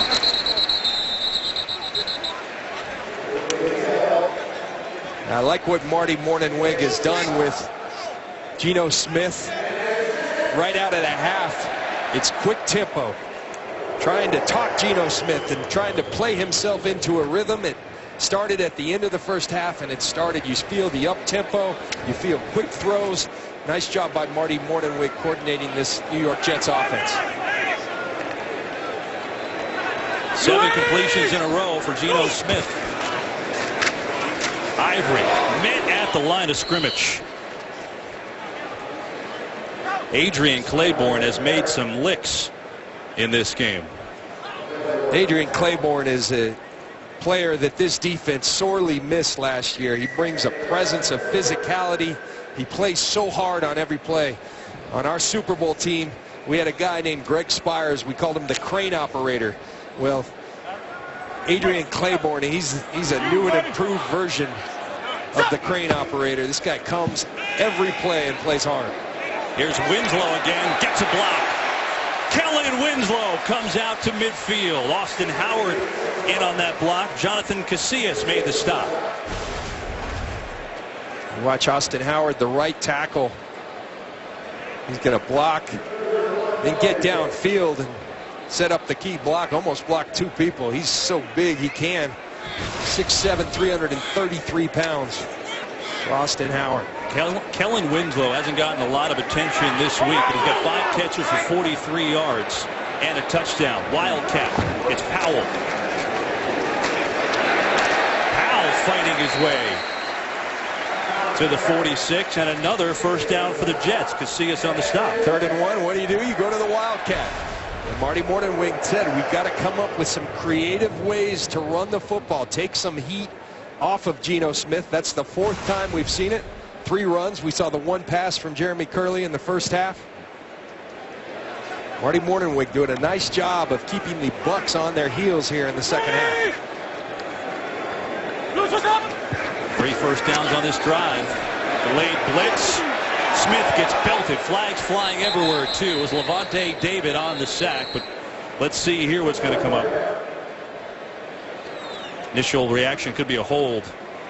It is a hold. And boy, was it ever. Well, that's not good for the Jets. That's Nick Mangold, the All-Pro center. Offense, number 60. Watch DeBrickashaw for Ferguson. He's going to have the late pressure, and that's taking care of your quarterback right there. Sometimes the penalty's a good idea, and let's keep our eye on Nick Mangold right here in the middle. It's like he takes it on that right elbow from Tommy Bohannon, his own fullback.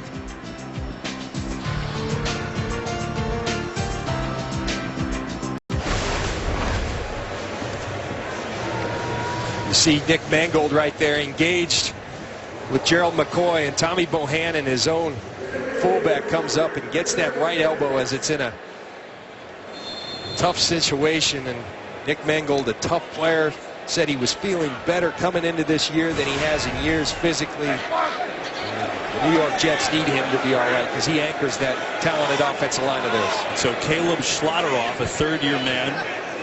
Jets got him from Green Bay back in 2011, replaces him at center.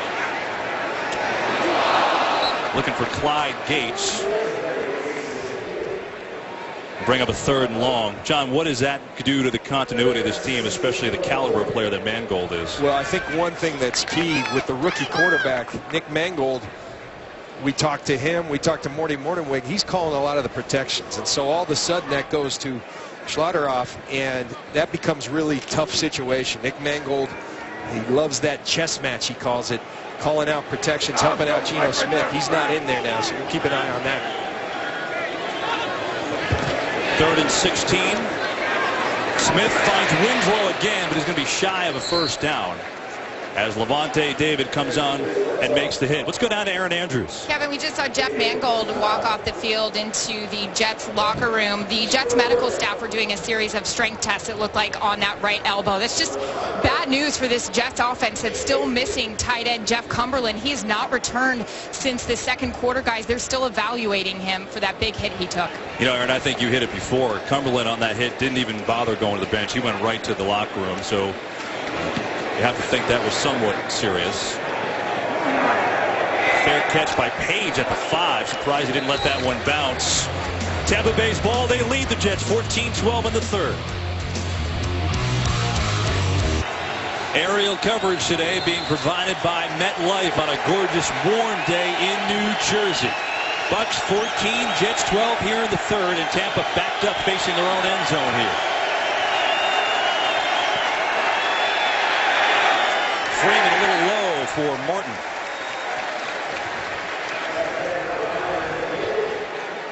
One thing this Jets defense has done today, they have kept Doug Martin in check. He does have the touchdown, which came after the turnover, but 11 for 32. I think Rex Ryan will take that all day. Absolutely, but the problem is he wasn't worried about Vincent Jackson, and maybe he should have been. And he said Josh Freeman, he shouldn't be sleeping well. Well, Josh Freeman's going to sleep just fine if he continues to have the success he has thus far. There's that Cromartie and Vincent Jackson matchup.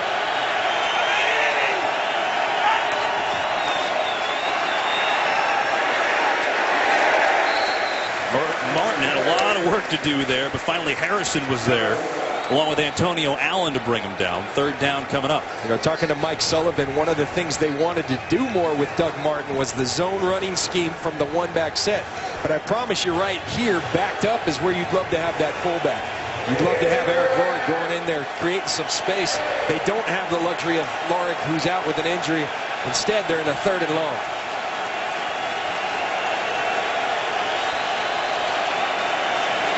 Bucks have Queens native Kevin Ogletree in the slot.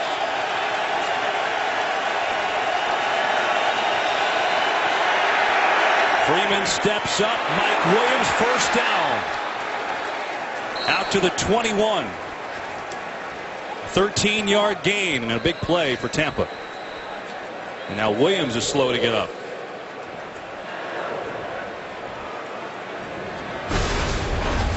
Mike Williams does a tremendous job, lines up in the tight split. Just sits in the open hole, and then yards after the catch. Mike Williams always been so good at that. And Mike Williams down. Bucks will tend to Mike Williams. Will break.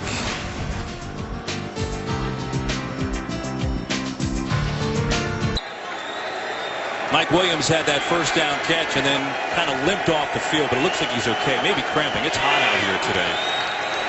Temperatures right around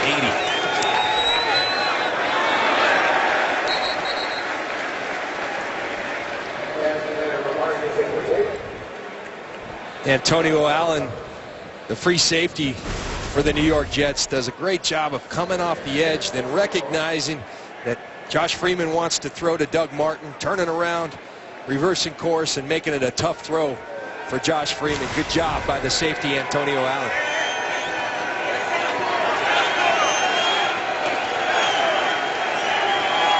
Mike Williams back in the game for the Bucks. Top of your screen. 2nd and 10. David Harris with a big-time hit.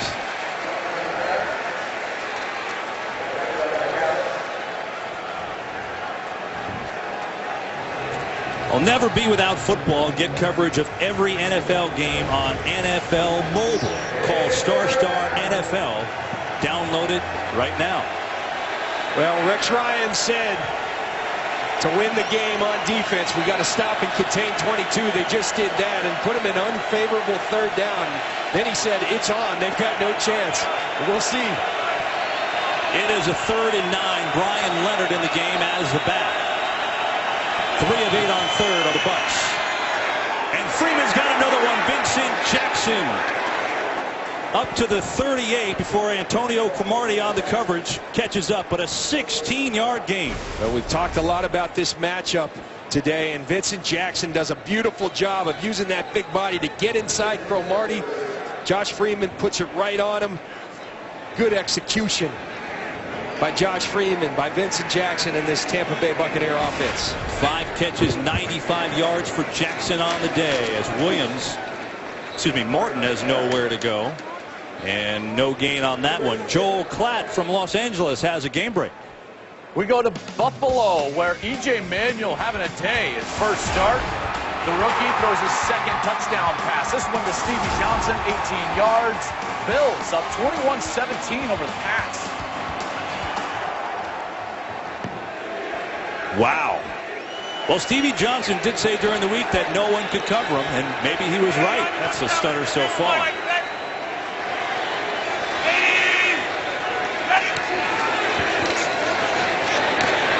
Williams back in after the cramp, and he's got the reception. That's a Buccaneer first down. Mike Williams looking just fine. He beat D. Milliner there. You know, and the New York Jets are starting to see what life without Darrelle Revis is. Antonio Cromartie, fine corner. Have a ton of respect for him. He's not Darrelle Revis, though. Darrelle Revis has been the #1. He's drawn #2 receivers. All of a sudden, Cromartie, he's going to start drawing that #1 receiver. And it's a different ball game. Remember when this drive started with the Buccaneers looking at their own end zone on their own 6.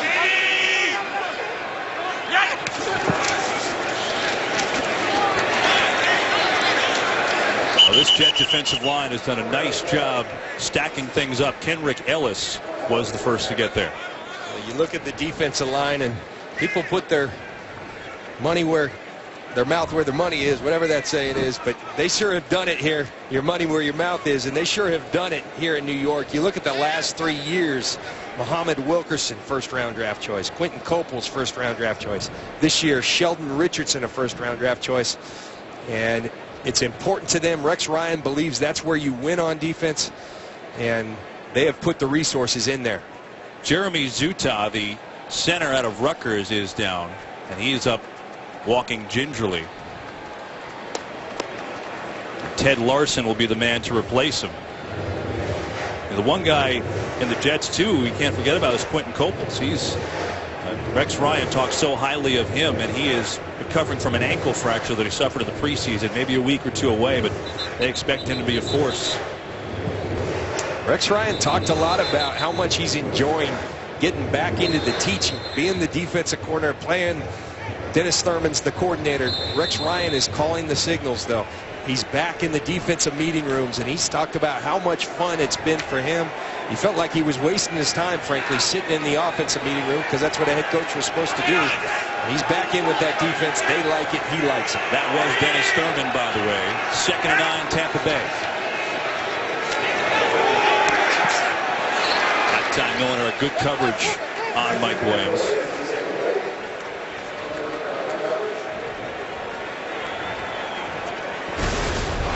D. Milliner picked #9 in this year's first round, and this is excellent coverage. Using his hands at the line of scrimmage, playing Mike Williams' eyes. It's very good coverage for the rookie from Alabama. Well, Milliner started 3 years for Alabama, won 2 national titles. The Jets didn't take him in the first round for nothing, that's for sure. Jeremy Zuta back in, their starting center, missed just 1 play, and he might have moved it. Flags flying everywhere. Freeman goes down as Wilkerson hauled him down, but let's see what the penalty's on. I believe it might have been Wilkerson offsides. Offside, defense number 96, 5-yard penalty, repeat 3rd down.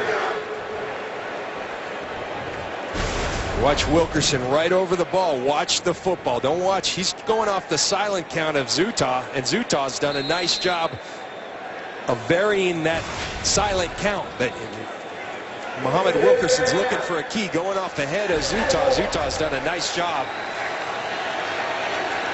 of simulating that. He double clutches it and catches Wilkerson. That'll make it a more manageable 3rd down and 4. Brian Leonard is the single back. Freeman for Jackson, incomplete. That time Cromartie had him blanketed.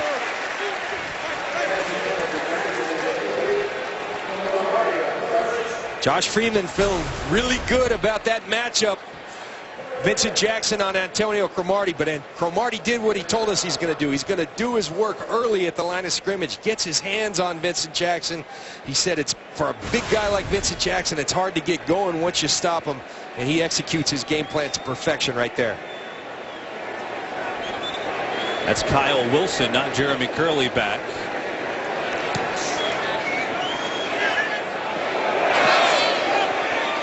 Michael Kanan has a picture-perfect punt. The Jets will start it inside their own 5 with the Buccaneers in front. 14-12 in the 3rd. Good news for Jets fans. Their All-Pro center Nick Mangold is back in the game. Looked like that could be a tough injury last time. But he's a tough guy, though. You can't keep Nick Mangold out. Put a little brace on it, a little tape, and let's go. Jets backed up at their own 4.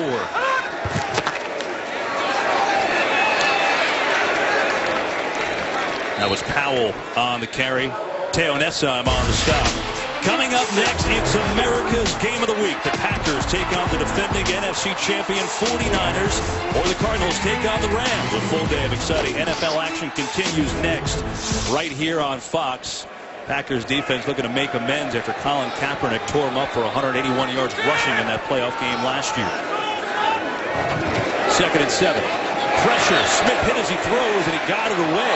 And then Powell drops it. It's incomplete. Gerald McCoy has made his presence felt. He got the lick on Smith.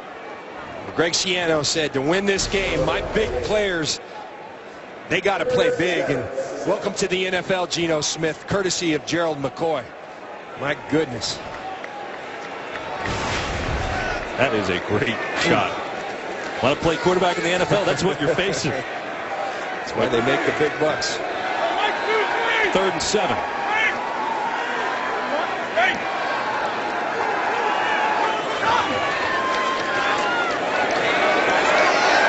Smith going to take off. He's got the first down.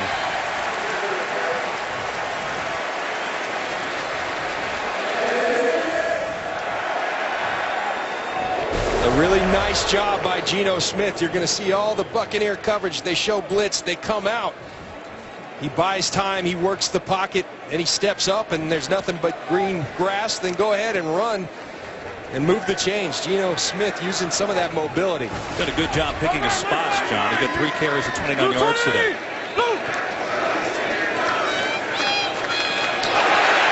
Powell showing some moves, and he's going to work it near the 24-yard line. Jonathan Banks on the stop. Joel Klatt with another game break.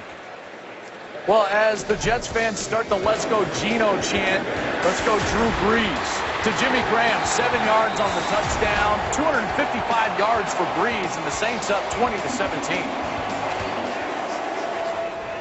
Well, you just knew that was going to be a good game, and Brees, who's only thrown for over 15,000 yards the last 3 years, NFL records, looking up with his tight end. Powell in a short game. Sean Goldson. Tell you one thing, when Goldson hits somebody, you hear it up here. Yeah, these Tampa Bay Buccaneers safeties are bringing it all day long. That's why they went out and got these guys, and they're paying dividends here today.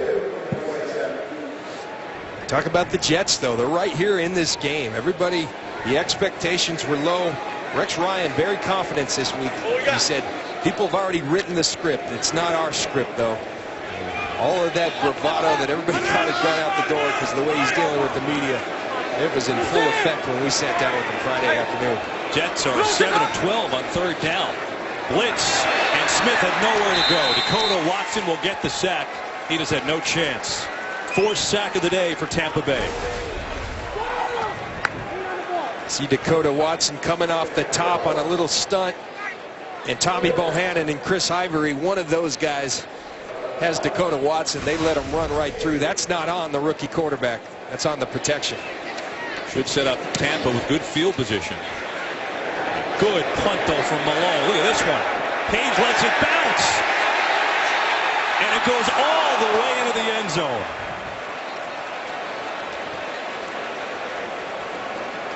That was a heck of a punt by Malone. 84 yards. But a touchback coming for the Bucs, who lead 14-12. It's everywhere, lamenting the fact that they've got a rookie quarterback. This is not on Geno Smith. Watch these 2 backs. Those 2 watching Mark Barron while Dakota Watson runs right by him. That's on the protection, not on Geno Smith. I'd like to thank MetLife for that cool shot on the replay. 1st and 10 Bucs, their own 20. And Martin drops it. Should point out that the Bucs are backed up at their own 20 because Robert Malone had an 84-yard punt. That's his career long, the longest ever. Steve O'Neill, the Jets and Broncos in 1969, a 98-yard punt. But 84 is not bad, John. Not bad at all. Our director, Artie Kempner, was at the game, witnessed history in the first person. At Shea, through the wind at Shea Stadium. 2nd and 10 for the Bucs. They go with the eye, and they give it to Martin, who was swallowed whole by Harrison. Goodness. Well, what an appropriate nickname. They call him Snacks, and he just snacked on Doug Martin right there. 350 pounds from William Penn College. That's how you play nose tackle. Control the center, knock him back, get down the line. That looks like a good snack. Coaches used to leave Rice Krispie treats for him on the meeting desk. And he would gobble them up just like he gobbled up Martin right there. 3rd and 12 for Tampa Bay.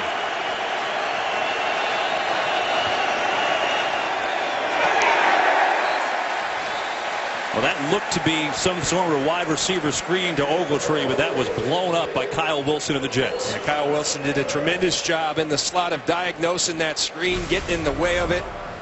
See Kyle Wilson right here. Go ahead, go get it. And you see Josh Freeman has nothing to do but to throw it away. And Antoine Barnes, very alert, stopped his rush. May have got a finger on the ball, too. So the Jets get a 3 and out, and Kyle Wilson back to receive the punt from Michael Koenig. Pressure! And Koenig gets it off. These punters are having a really good day today, aren't they? Right back at you, Robert. Another really good punt. And so the Jets will take over with 1:22 to go in the 3rd. Bucs up by 2.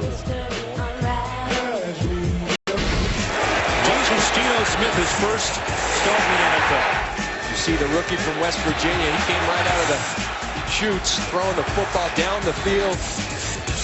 Struggled for a little bit, then got himself into a rhythm. You see the interception to Lavonte David. Got himself into a rhythm, found Kellen Winslow in the end zone. This offensive line has done a nice job providing some time. And you see Geno coming on here, starting to feel more confident. It's the explosive plays. That's what the Jets have struggled with. They were 30th in the league last year. 10+ yardage plays, and they got to find a way to get some explosive plays for Geno Smith. The whole reason Geno Smith is playing is because Mark Sanchez is not, and that's a whole nother story. You know, it seemed when John Idzik came in and as the new general manager that there wanted to be a turn of the page here from Sanchez, and controversial. Sanchez inserted in the 4th quarter of the 3rd preseason game. He got hit and injured his shoulder, dislocated it according to some reports, and he's out inactive for today, and Geno Smith getting the start.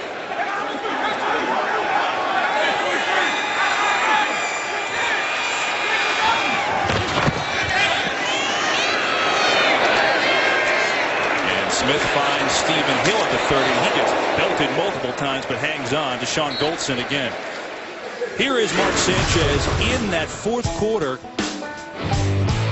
Right there. Well, a lot of people question. He's in there with the 3rd and 4th offensive linemen, and he paid for it. Now, maybe it's the best thing in my mind for everybody here because they get to move on from Mark Sanchez. You see the first 2 years, it was great. Ended up in the AFC Championship. Set rookie records here for the Jets in passing yards. Then the next couple years, not so good. And the turnovers, the giveaways is what really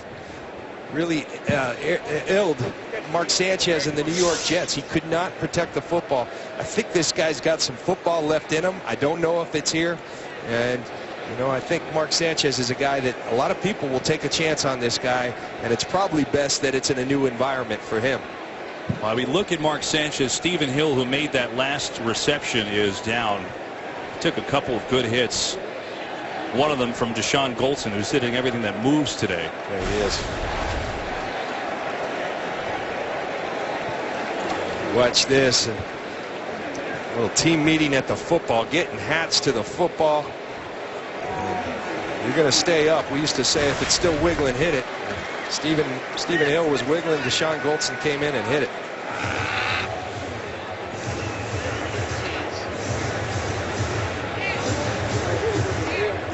Well, we already saw Jeff Cumberland go off on a hit for Deshaun Goldson. He hasn't returned. Jeremy Curley went off on a hit from Deshaun Goldson. He is back.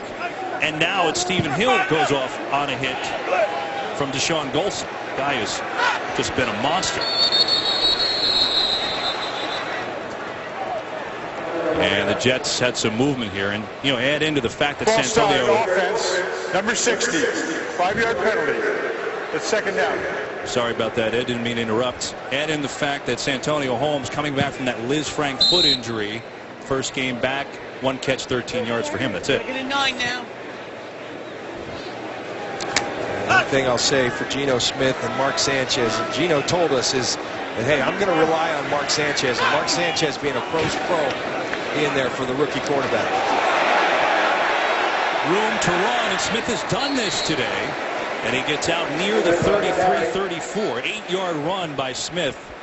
He's not really a running quarterback, John, but he's taking advantage of some of these situations. Yeah, when it's wide open, go ahead, take it. You're going to see the Tampa Bay Buccaneers wisely looking for the screen, but look at all that green grass. That's what Geno sees and says, you know what, you're all going to go to the left, or excuse me, to our right. I'll go to my left, and wide open, and he gets good yardage, setting up a 3rd and 1. End of the third quarter here at MetLife Stadium. Buccaneers 14, Jets 12. Close one. We head to the 4th in New Jersey. 14-12, Buccaneers in front of the Jets. And the Jets, some positive injury news. Both Jeff Cumberland and Stephen Hill back in. Darrelle Revis matched up against Santonio Holmes. Top of your screen. Here's Curley, and he has nowhere to run. The Bucs stacked that one up, and Levante David on the hit. Kevin, I got to question that right there. They talked about creative ways to run the football. Well, how about going and giving the football to Chris Ivory, who's a grounded pound back on 3rd and 1, who you went out and paid some money to, instead of trying a little gadget play, bringing Curley, who's a wide receiver, into the backfield and tossing him the football on a 3rd and 1. Doesn't make any sense to me. Here's Malone, whose last punt was a mere 84 yards. This one will be a little shy of that. Page, we get a flag, and Page is body slammed to the ground. Ellis Lankster on the hit. That was something that Hulk Hogan would be proud of.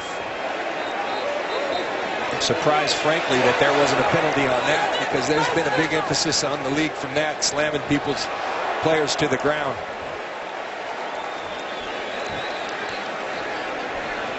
That time a 44-yard punt from Robert Malone.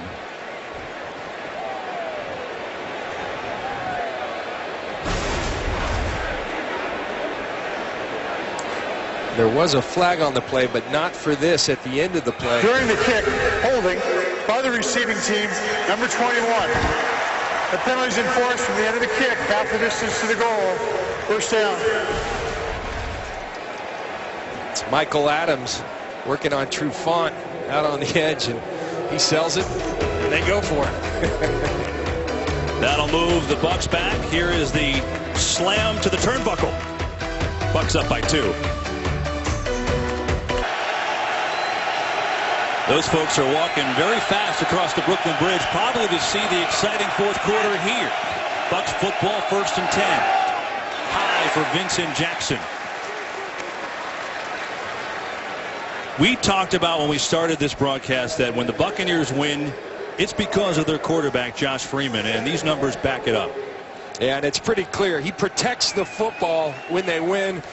When he loses and they lose, that's the problem. Today, he's kind of been right in the middle, and I think it's pretty clear the 4th quarter is going to play out. We seeing good Josh, or we seeing bad Josh? He's right there. 1 touchdown, 1 pick. He's in the middle Josh right now, but he's got a quarter to change that. Once again, tough sledding for Doug Martin as Damon Harrison eats another snack. And I tell you what, they've been true to their word. They were going to commit their resources to stopping Doug Martin and make Josh Freeman beat them. They said that this is the situation they want him in. 3rd and more than 7 yards. Then they can get exotic with their looks. Wilkerson, Sheldon Richardson in that amoeba-type defense. Here comes the chaos, as the Buccaneers said.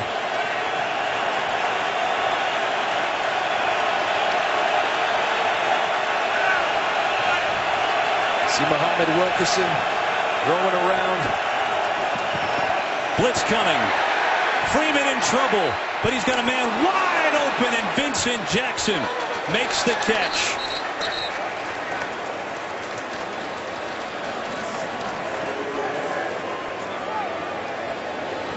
Well, Freeman felt the pressure coming, but he hooks up with Jackson for 27. A really nice job of Freeman feeling the pressure and rolling away from it, and a nice job by his receiver, Vincent Jackson, of recognizing he's leaving the pocket and working to the sideline with him. Great touch pass over the head of Antoine Barnes, right into the hands of Vincent Jackson. First down.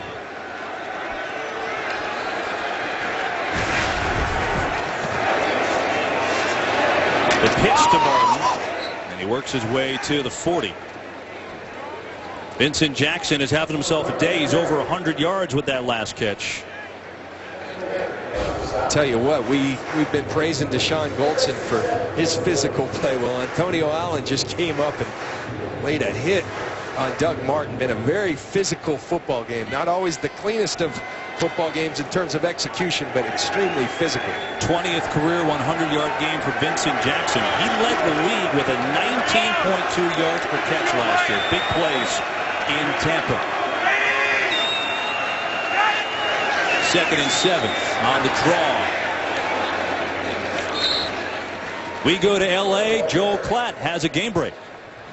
That's right. Adrian Peterson doing everything he can to keep the Vikings in this one. He goes to the end zone for his 3rd time today. This one, a touchdown catch. Cuts the lead to 3. 27-24 Lions.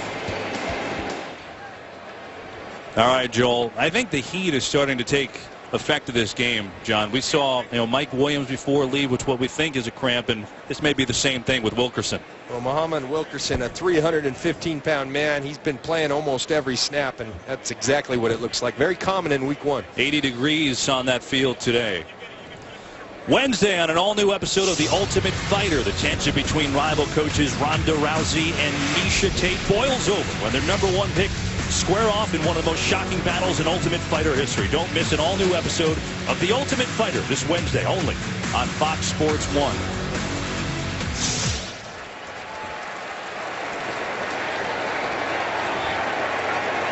It's something, Kevin, that you see in week 1 in every level of football. Pop Warner, high school football, college, as players. And it's one of the things Darrelle Revis talked about was you can condition all you want. It's different playing football. You cannot condition the body. The only way to do it is to play football.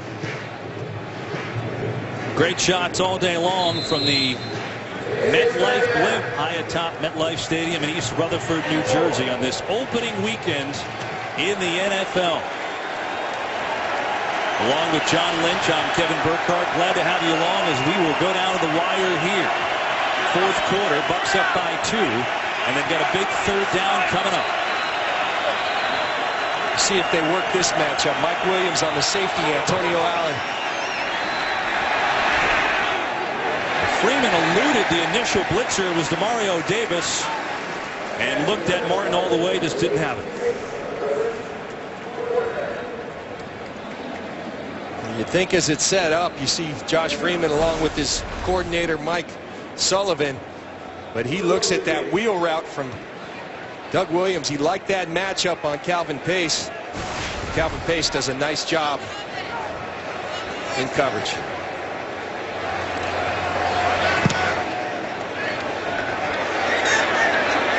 Wilson will let it bounce. And it'll stay right there, right around the 23-yard line. Opening weekend in the NFL, we've got ourselves a barn burner. Bucks 14, Jets 12, 11.5 to play. Don't go anywhere. We welcome you back to MetLife Stadium, where the Tampa Bay Bucks are leading by 2. And heading into this game, there was so much talk about how would Darrelle Revis and that left knee hold up. Of course, he's coming back from ACL surgery. Well, his numbers so far don't look half bad. He's been in 39 of 53 plays, although he's on the sideline right now.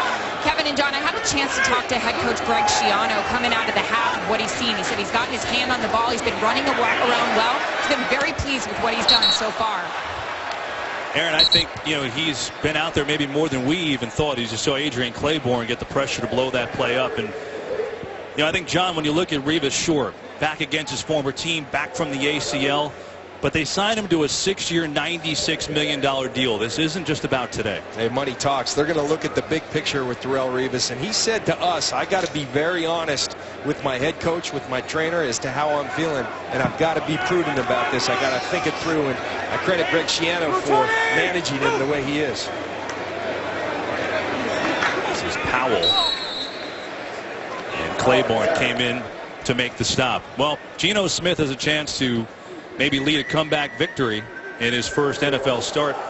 How do you evaluate what he's done so far, John? Well, I think he's been all right. And you know, I think this is where you make your money, though. It's the fourth quarter. You got a 2-point ball game for both quarterbacks.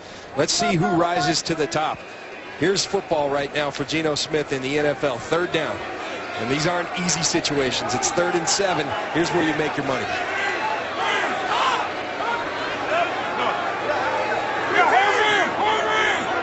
Revis on your top of your screen, and then Santonio Holmes. Here comes Claiborne. Smith running for his life, and he's going to run out of real estate. Adrian Claiborne has played very well today for the Bucs.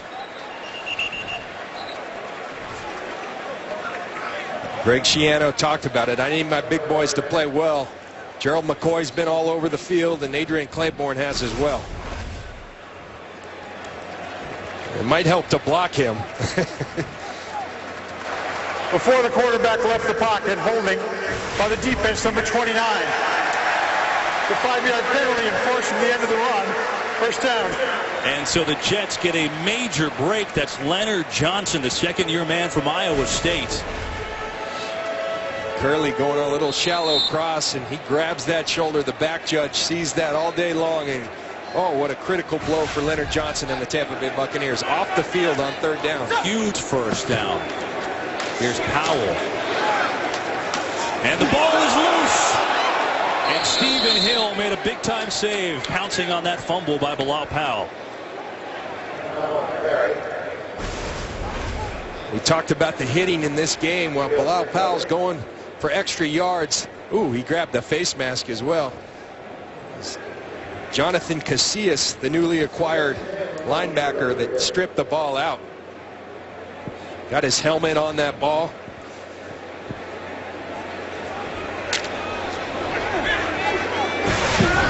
Stephen Hill with the recovery. It saves the Jets. 2nd and 10, under 10 minutes to play. Smith.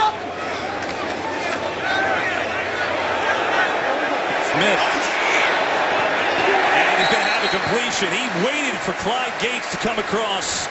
And Gates makes the catch, and a Jet 1st down at midfield and hobbling. You wonder if cramps coming into play one more time in this game.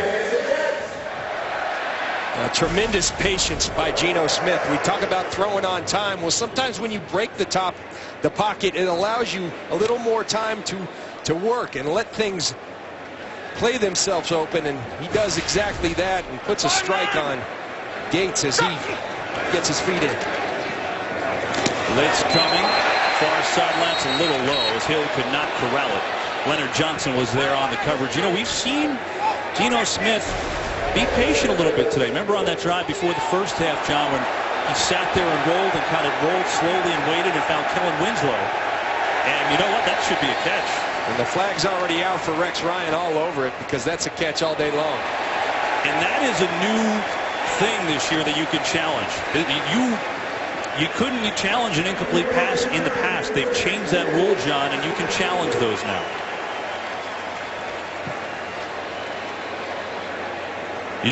Look at the shadow. That'll tell you the picture. Ball's up, and Stephen Hill's big hands. Control. That's a catch. That's 100% a catch. They will look at this one. Stephen Hill has a case. Jets down by 2. Well, how about the work of our crew with this? The receiver got his hands under the ball, kept it off the ground, pulled it to his chest. The pass was complete. It is therefore 2nd down and 2 on the 42-yard line. There are no timeouts charged. A terrific shot, guys, to get that look. You can't get a better look than that. And Ed Hockley's crew overturns it. And so the Jets' challenge is upheld. And that's a biggie. 2nd and short now. 2nd and short, oftentimes in this league called a waste down. May see a shot down the field. Instead, it's Ivory. And he is stacked up. Not going to get there.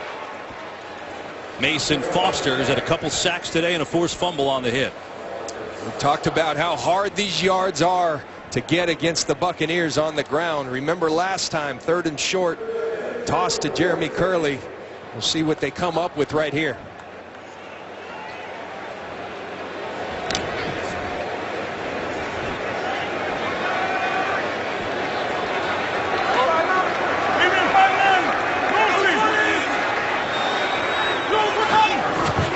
Third and 2, blitz coming. Has the first down. Revis made the tackle, but not before the Jets pick up the first. Beautiful job of execution. A nice play call by Marty Mordenwig in the 3rd and short situation. They're going to go to the bunch situation. It creates the hot read on the blitz. Geno Smith sees it. They're going to come on the blitz. What do? You throw it right in the area that he vacated, and the bunch formation allows a little bit of a pick situation. A short gain to Powell. Meanwhile, we go to L.A. Joel Klatt has a game break. We go up to the Windy City where Jay Cutler finds his favorite receiver, Brandon Marshall, in the end zone. 19-yard touchdown. Marshall over 100 yards on the day, and the Bears take the first lead of the game, 24-21 over the Bengals. You know, the Bears were down 21-10 in that game, but they've come roaring back. Geno Smith on a nice drive as a 2nd and 8 with Curley in motion. Trying to set up the screen. Good blocking for Powell.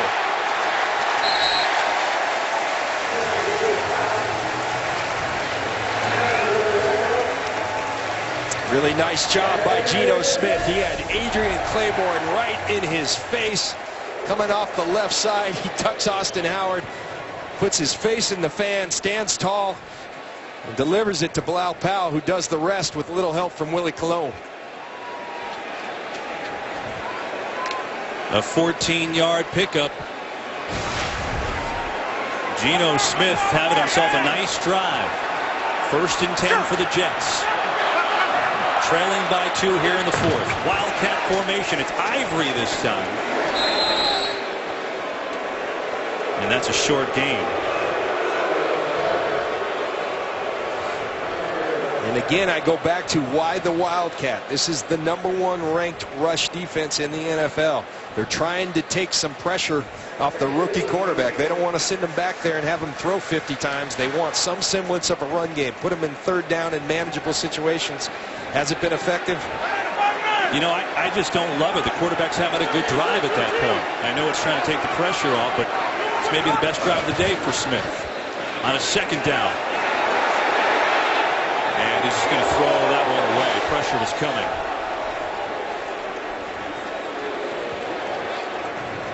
And here's the situation you don't want your rookie quarterback in, a 3rd and long. And what you got to tell Geno is we're down by 2 right here. If we can get the first down, get it. We want you to be aggressive, but you got to be smart with the football. We're in field goal range. You got to protect the football as well. Interesting play call coming up from Marty Morningway here. The 14th play of the drive on a 3rd and 8. They'll bring the fullback in and go I formation with Powell. Another screen. And Powell is going to be a hair shy. And now a 4th and short. Field goal puts you in front for Rex Ryan, but does that Rex bravado come out, and do you decide to go here? No, you got to put the field goal unit in. Nice job. I like the play call, something safe, going to protect the football, give yourself a chance. They come up short, you got to send the kicker out there. Nick Folk goes on the field. Jets haven't led this game since their safety early in the 1st quarter. This will be a 30-yard field goal attempt for Nick Folk. Malone the holder. Tanner Purdon the snapper. And Folk delivers his 2nd field goal of the game, a 30-yarder, and that puts the Jets in front. 5:05 to go from the Meadowlands. Jets up by 1. A good drive by the Jets, and Geno Smith, 5 of 7, 51 yards on that drive, and Nick Folk with the field goal that puts the Jets in front. 15-14 with 5:05 to play. They got a little help early in that drive, too. They did, and it was that key penalty on 3rd down. They were off the field. Leonard Johnson with the hold.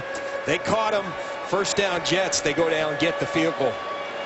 See, Rex Ryan, pretty good in openers since he's been here with the New York Jets at 3-1. And Page will take it out. And he gets it back near the 20 anyway. We take a look back at that last drive. There's Leonard Johnson right here working against Curley.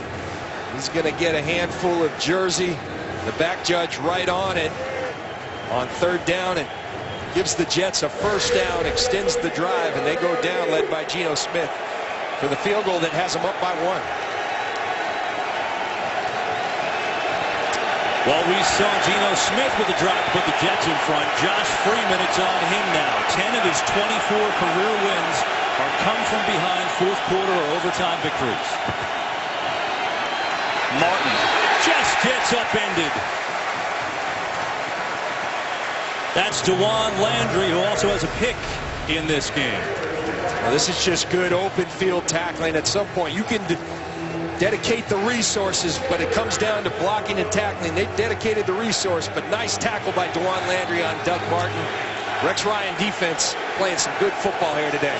Jets had LaRon Landry last year. He signed a deal with the Colts. This is LaRon's brother, DeJuan, having himself a good opening game.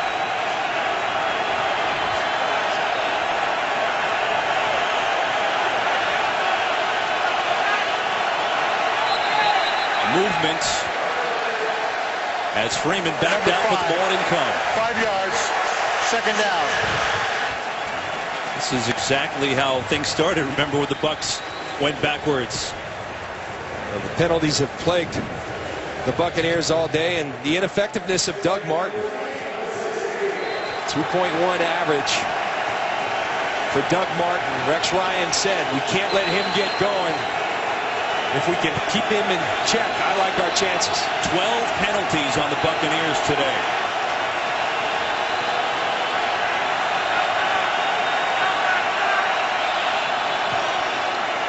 Pressure, and Freeman is dropped. Calvin Pace, Sheldon Richardson take down the Tampa quarterback. And again, it's the crowd noise that's affecting Josh Freeman. He's screaming at Jeremy Zutaw wanting the ball. Antoine Barnes gets a great jump off the football, and they're in Josh Freeman's face right off the bat. Calvin Pace, Antoine Barnes.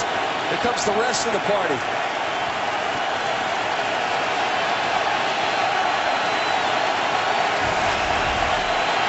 Third and 24. Blitz again, and it's incomplete.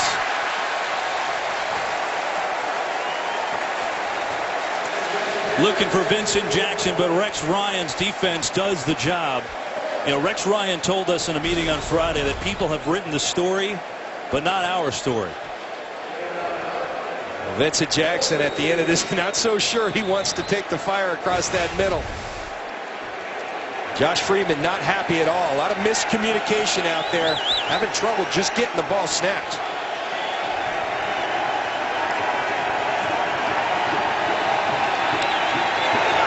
Gannon gets the punt off. Kyle Wilson will take it at about the 42. 53-yard punt, no return. Television event of the season finally here. Monday, September 16th. The legend is reborn from the writers and producers of Star Trek. Don't miss the epic series premiere of Sleepy Hollow. This town is anything but sleepy. Monday, September 16th at 9, 8 Central on Fox. Like to welcome those of you who are just joining the broadcast. Along with John Lynch, I'm Kevin Burkhardt. MetLife Stadium and East Rutherford. And some dissension on the Bucs sideline. That's Donald Penn, the left tackle. as the Tampa offense went backwards on their last possession. Remember, key is that the Tampa Bay Buccaneers have all 3 timeouts, so a stop right here is absolutely critical for the Bucs. Chris Ivory in at tailback for the Jets. Hey, Mike 5-4, Mike 5-4. Lose us up. Ivory avoided the first tackle, but got the next couple of tackles there. Daniel Teonesheim finished him off. Greg Schiano electing not to use their timeouts right here, going to let the clock play out. But what's most critical is that you get off the field right here. You need a 3 and out if you're the Tampa Bay Buccaneers. Geno Smith, 1 first down, and you feel pretty good about having this game. The quarterback comparison, it's similar, but if you go back to that drive right before the half when Smith led the touchdown drive, he's been a different guy. I mean, he's built on that confidence. He's been patient too. Here is 2nd and 11. Hill bobbled but corrals.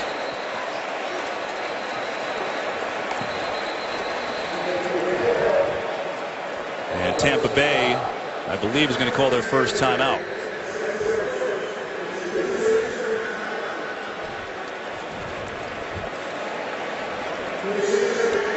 Well, the Saints beat the Falcons today. Seahawks in a low-scoring affair over the Panthers 12-7. I'd like to welcome those audiences here to New Jersey, MetLife Stadium, a warm, sunny day where the Jets are holding on to a 1-point lead over the Buccaneers. 2.5 minutes to play. The return of that man, Darrelle Revis, who has played a decent amount and played well, but right now it's on him, John, the rookie quarterback, Geno Smith. And I tell you, when it's mattered most, he's been really good. Last drive to go down and kick the game-winning field goal. He was 5 of 7, looked very poised, very confident. Geno Smith is getting better as this game's going on. And the Jets are 9 of 17 on 3rd down. Trying to convert a 3rd and 4.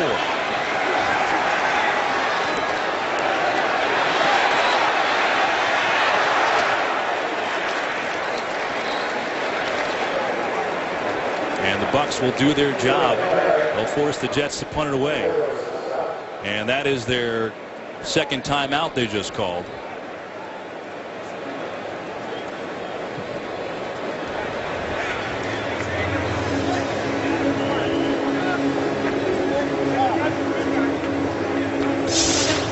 Coming up next, it's America's Game of the Week. The Packers take on the defending NFC champion 49ers, or the Cardinals take on the Rams. A full day of exciting NFL action continues next, right here on Fox.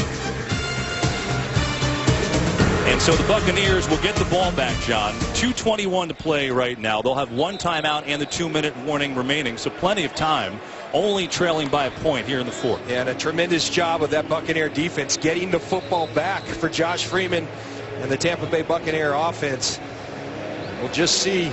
Sometimes it's been a tough deal for the Buccaneers just to get the ball snapped. The crowd noise has started to play a factor here in the 4th quarter, causing the Bucs some problems with the snap count. Robert Malone. And that one is going to be a touchback. Not exactly what he wanted. Josh Freeman will come on the field. And, John, this story, we started it off talking about the quarterbacks. And, of course, that's how we're going to finish. Freeman has had the comeback ability in his career. And now it's on the line again. Well, he has done it throughout his career, but remember, this year's different. This is a contract year. They chose not to extend his contract.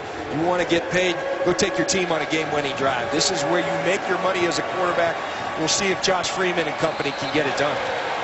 Remember that Freeman, the 3-year captain, did not get voted a captain this year. Nice game-winning drive might just change that.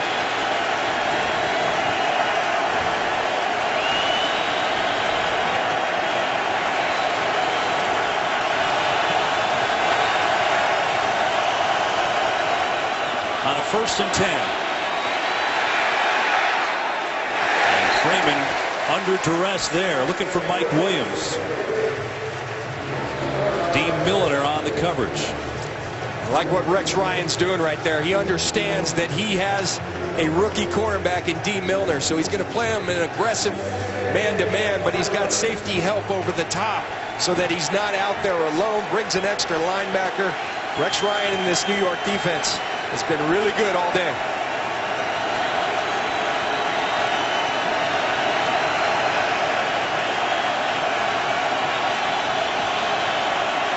Vincent Jackson, top of your screen. They go draw to Martin, who's got a first down.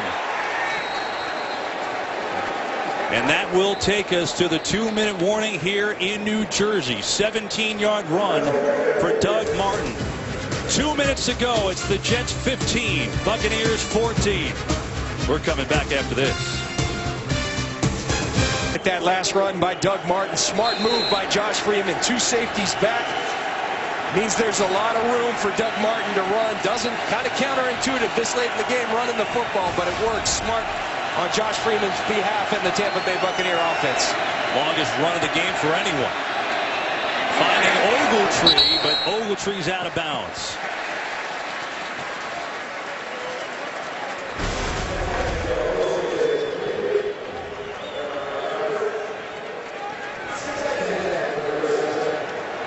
I think Kevin Ogletree would be a guy that would have some room to operate. The Jets defense so cognizant of Mike Williams, of Vincent Jackson. Ogletree could be that guy who makes the big play.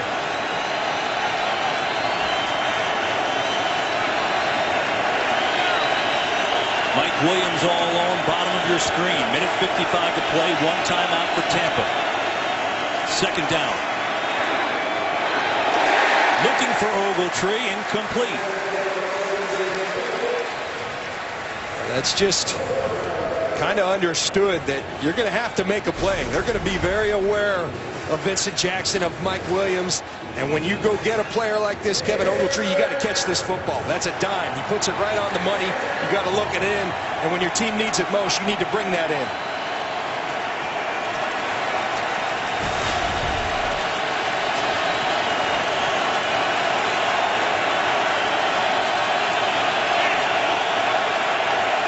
Third and 10. Bucs are looking to get to about the 35 of the Jets. Jackson, spin move! And just saving a touchdown was Demario Davis, but that puts Tampa Bay in field goal range. 37-yard hookup.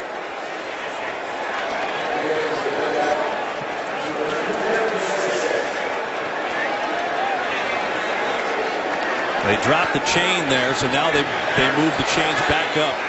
And that gives Tampa a little breathing room. But what a huge play on a 3rd and 10, hooking up with Vincent Jackson. I'll tell you what, another big play. Demario Davis, a hustle play. Giving the Jets a chance at least. Hustling from the linebacker position and catching Vincent Jackson. Here's Martin running. Jets have all 3 timeouts. They've got to take it right now. They're going to bring the blitz. You see the hot read by Josh Freeman. Puts it on. Missed tackle by DeJuan Landry. And look at the hustle by Demario Davis, the 2nd-year linebacker, to give the Jets defense one more chance. What hustle by Demario Davis. You don't see that much. Vincent Jackson being caught from behind.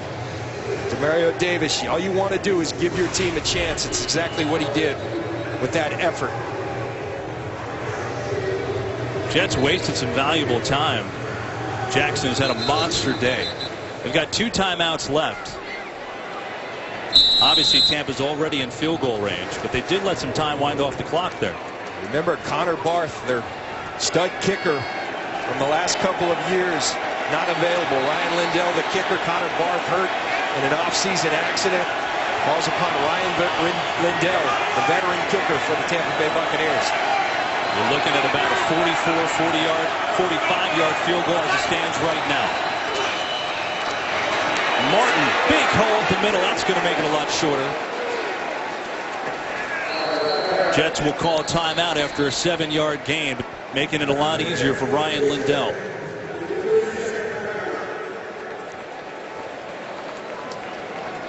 I tell you what, you got to applaud the Buccaneers' patience. Doug Martin had been contained most of the day, but on the drive they needed him most, he made the big run to get them out of their territory. And now he makes another big run to possibly put them in field goal position. See the concentration by Vincent Jackson on the big third down. The missed tackle by Dwan Landry.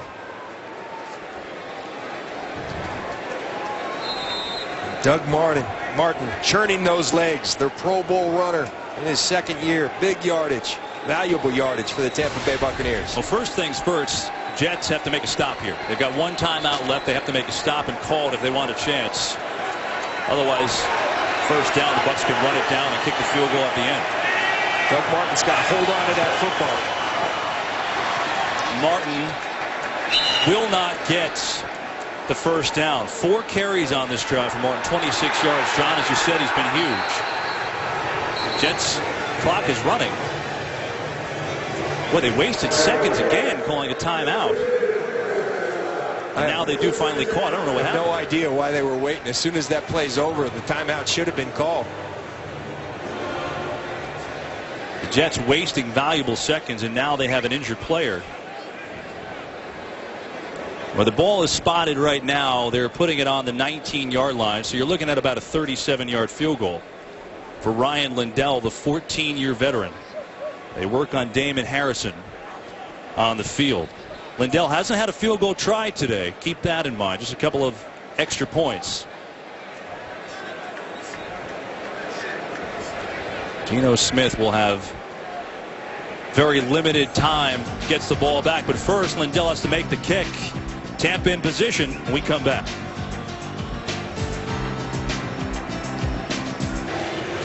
Josh Freeman has put his Bucs in position to try and win this game. Ryan Lindell will be on to kick a 37-yard field goal, which will put Tampa in front. Think about this. He's the third kicker for Tampa. Connor Barth hurt in a charity basketball game. Lawrence Tynes out with MRSA. And now the first kick as a Buck could win a game for Lindell.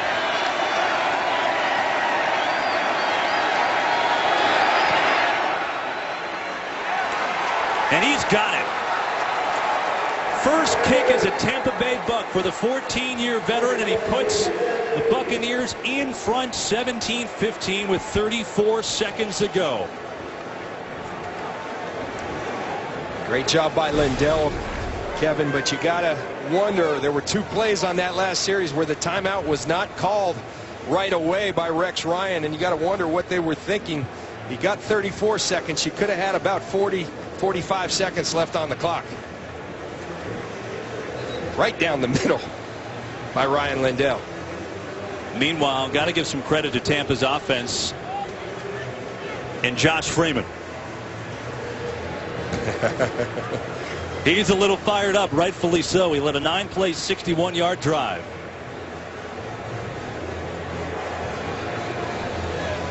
Well, Geno Smith knows he needs a miracle now. Only 34 seconds left. No timeouts for the Jets. And Cannon's been kicking the ball in the end zone all day, so it'll be tough to return one. I like that reaction by Geno Smith, though. Didn't hang his head, buckled his chin strap, and said, let's go right back to work. And I tell you, I think he's been poised all day long.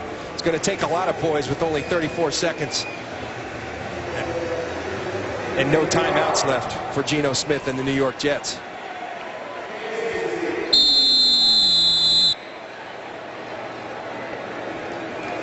That Bucs defense has done a nice job today. Revis back against his old team. Cannon will kick it off. Clyde Gates back deep. Forget that one. It's out of the end zone, and so Geno Smith needs some magic with only 34 seconds remaining.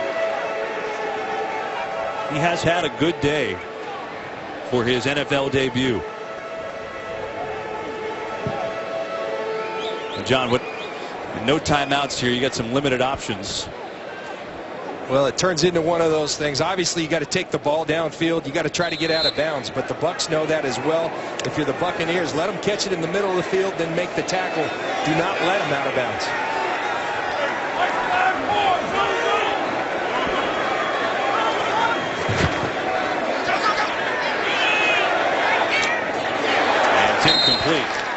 shot's not going to get it done anyway. You need to go down the field. Now 29 seconds ago, Leonard Johnson knocked it away. This is about as tough as it gets for a quarterback. Forget about a rookie quarterback. But he's got to work those sidelines. The middle of the field's not going to do a whole lot of good right now. Antonio Holmes will go in the slot right. Just one catch for 13 yards today. His return from the Liz Frank injury.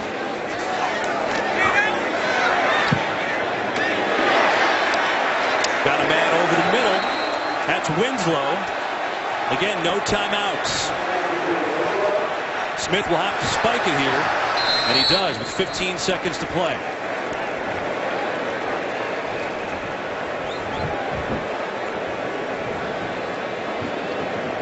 You got to think to at least give yourself a shot. You got to get to the 40-yard line, John, right? I mean, you figure another 15 yards to at least have a chance.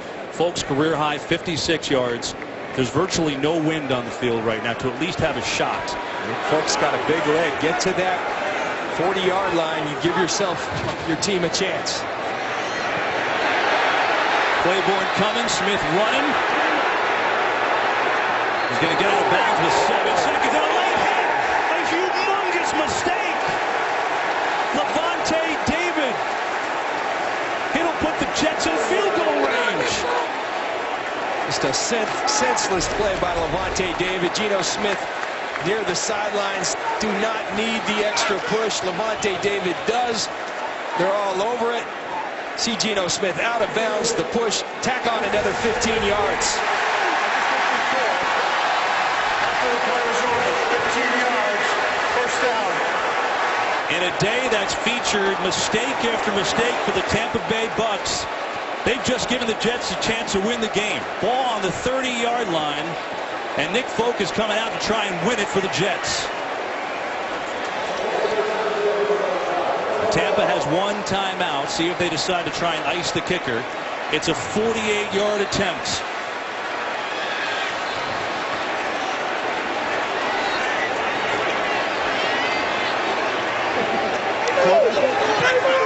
Folks' kick is up. It's good.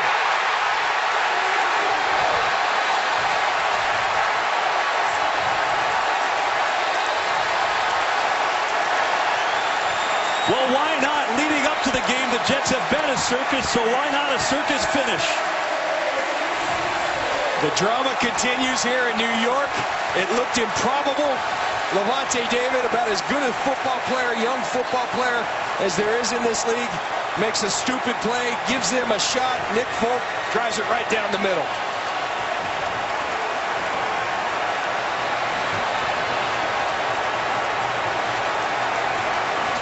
Brian Cox, the former Jet, consoling Lavonte David right there. See the play, he's out of bounds. If it's even close in the NFL with quarterbacks, you don't go there. The extra shove, and there's the kick.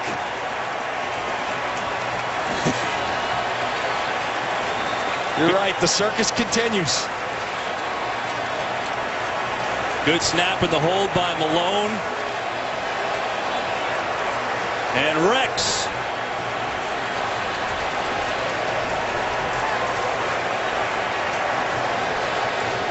The rookie Geno Smith. Yeah, this hasn't been a bad debut now, has it? Josh Freeman can't believe it.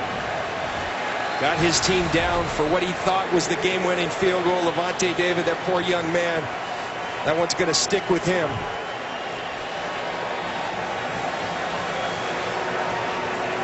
Two seconds remain. Jets will have to put it in play on the kick. Squibb coming.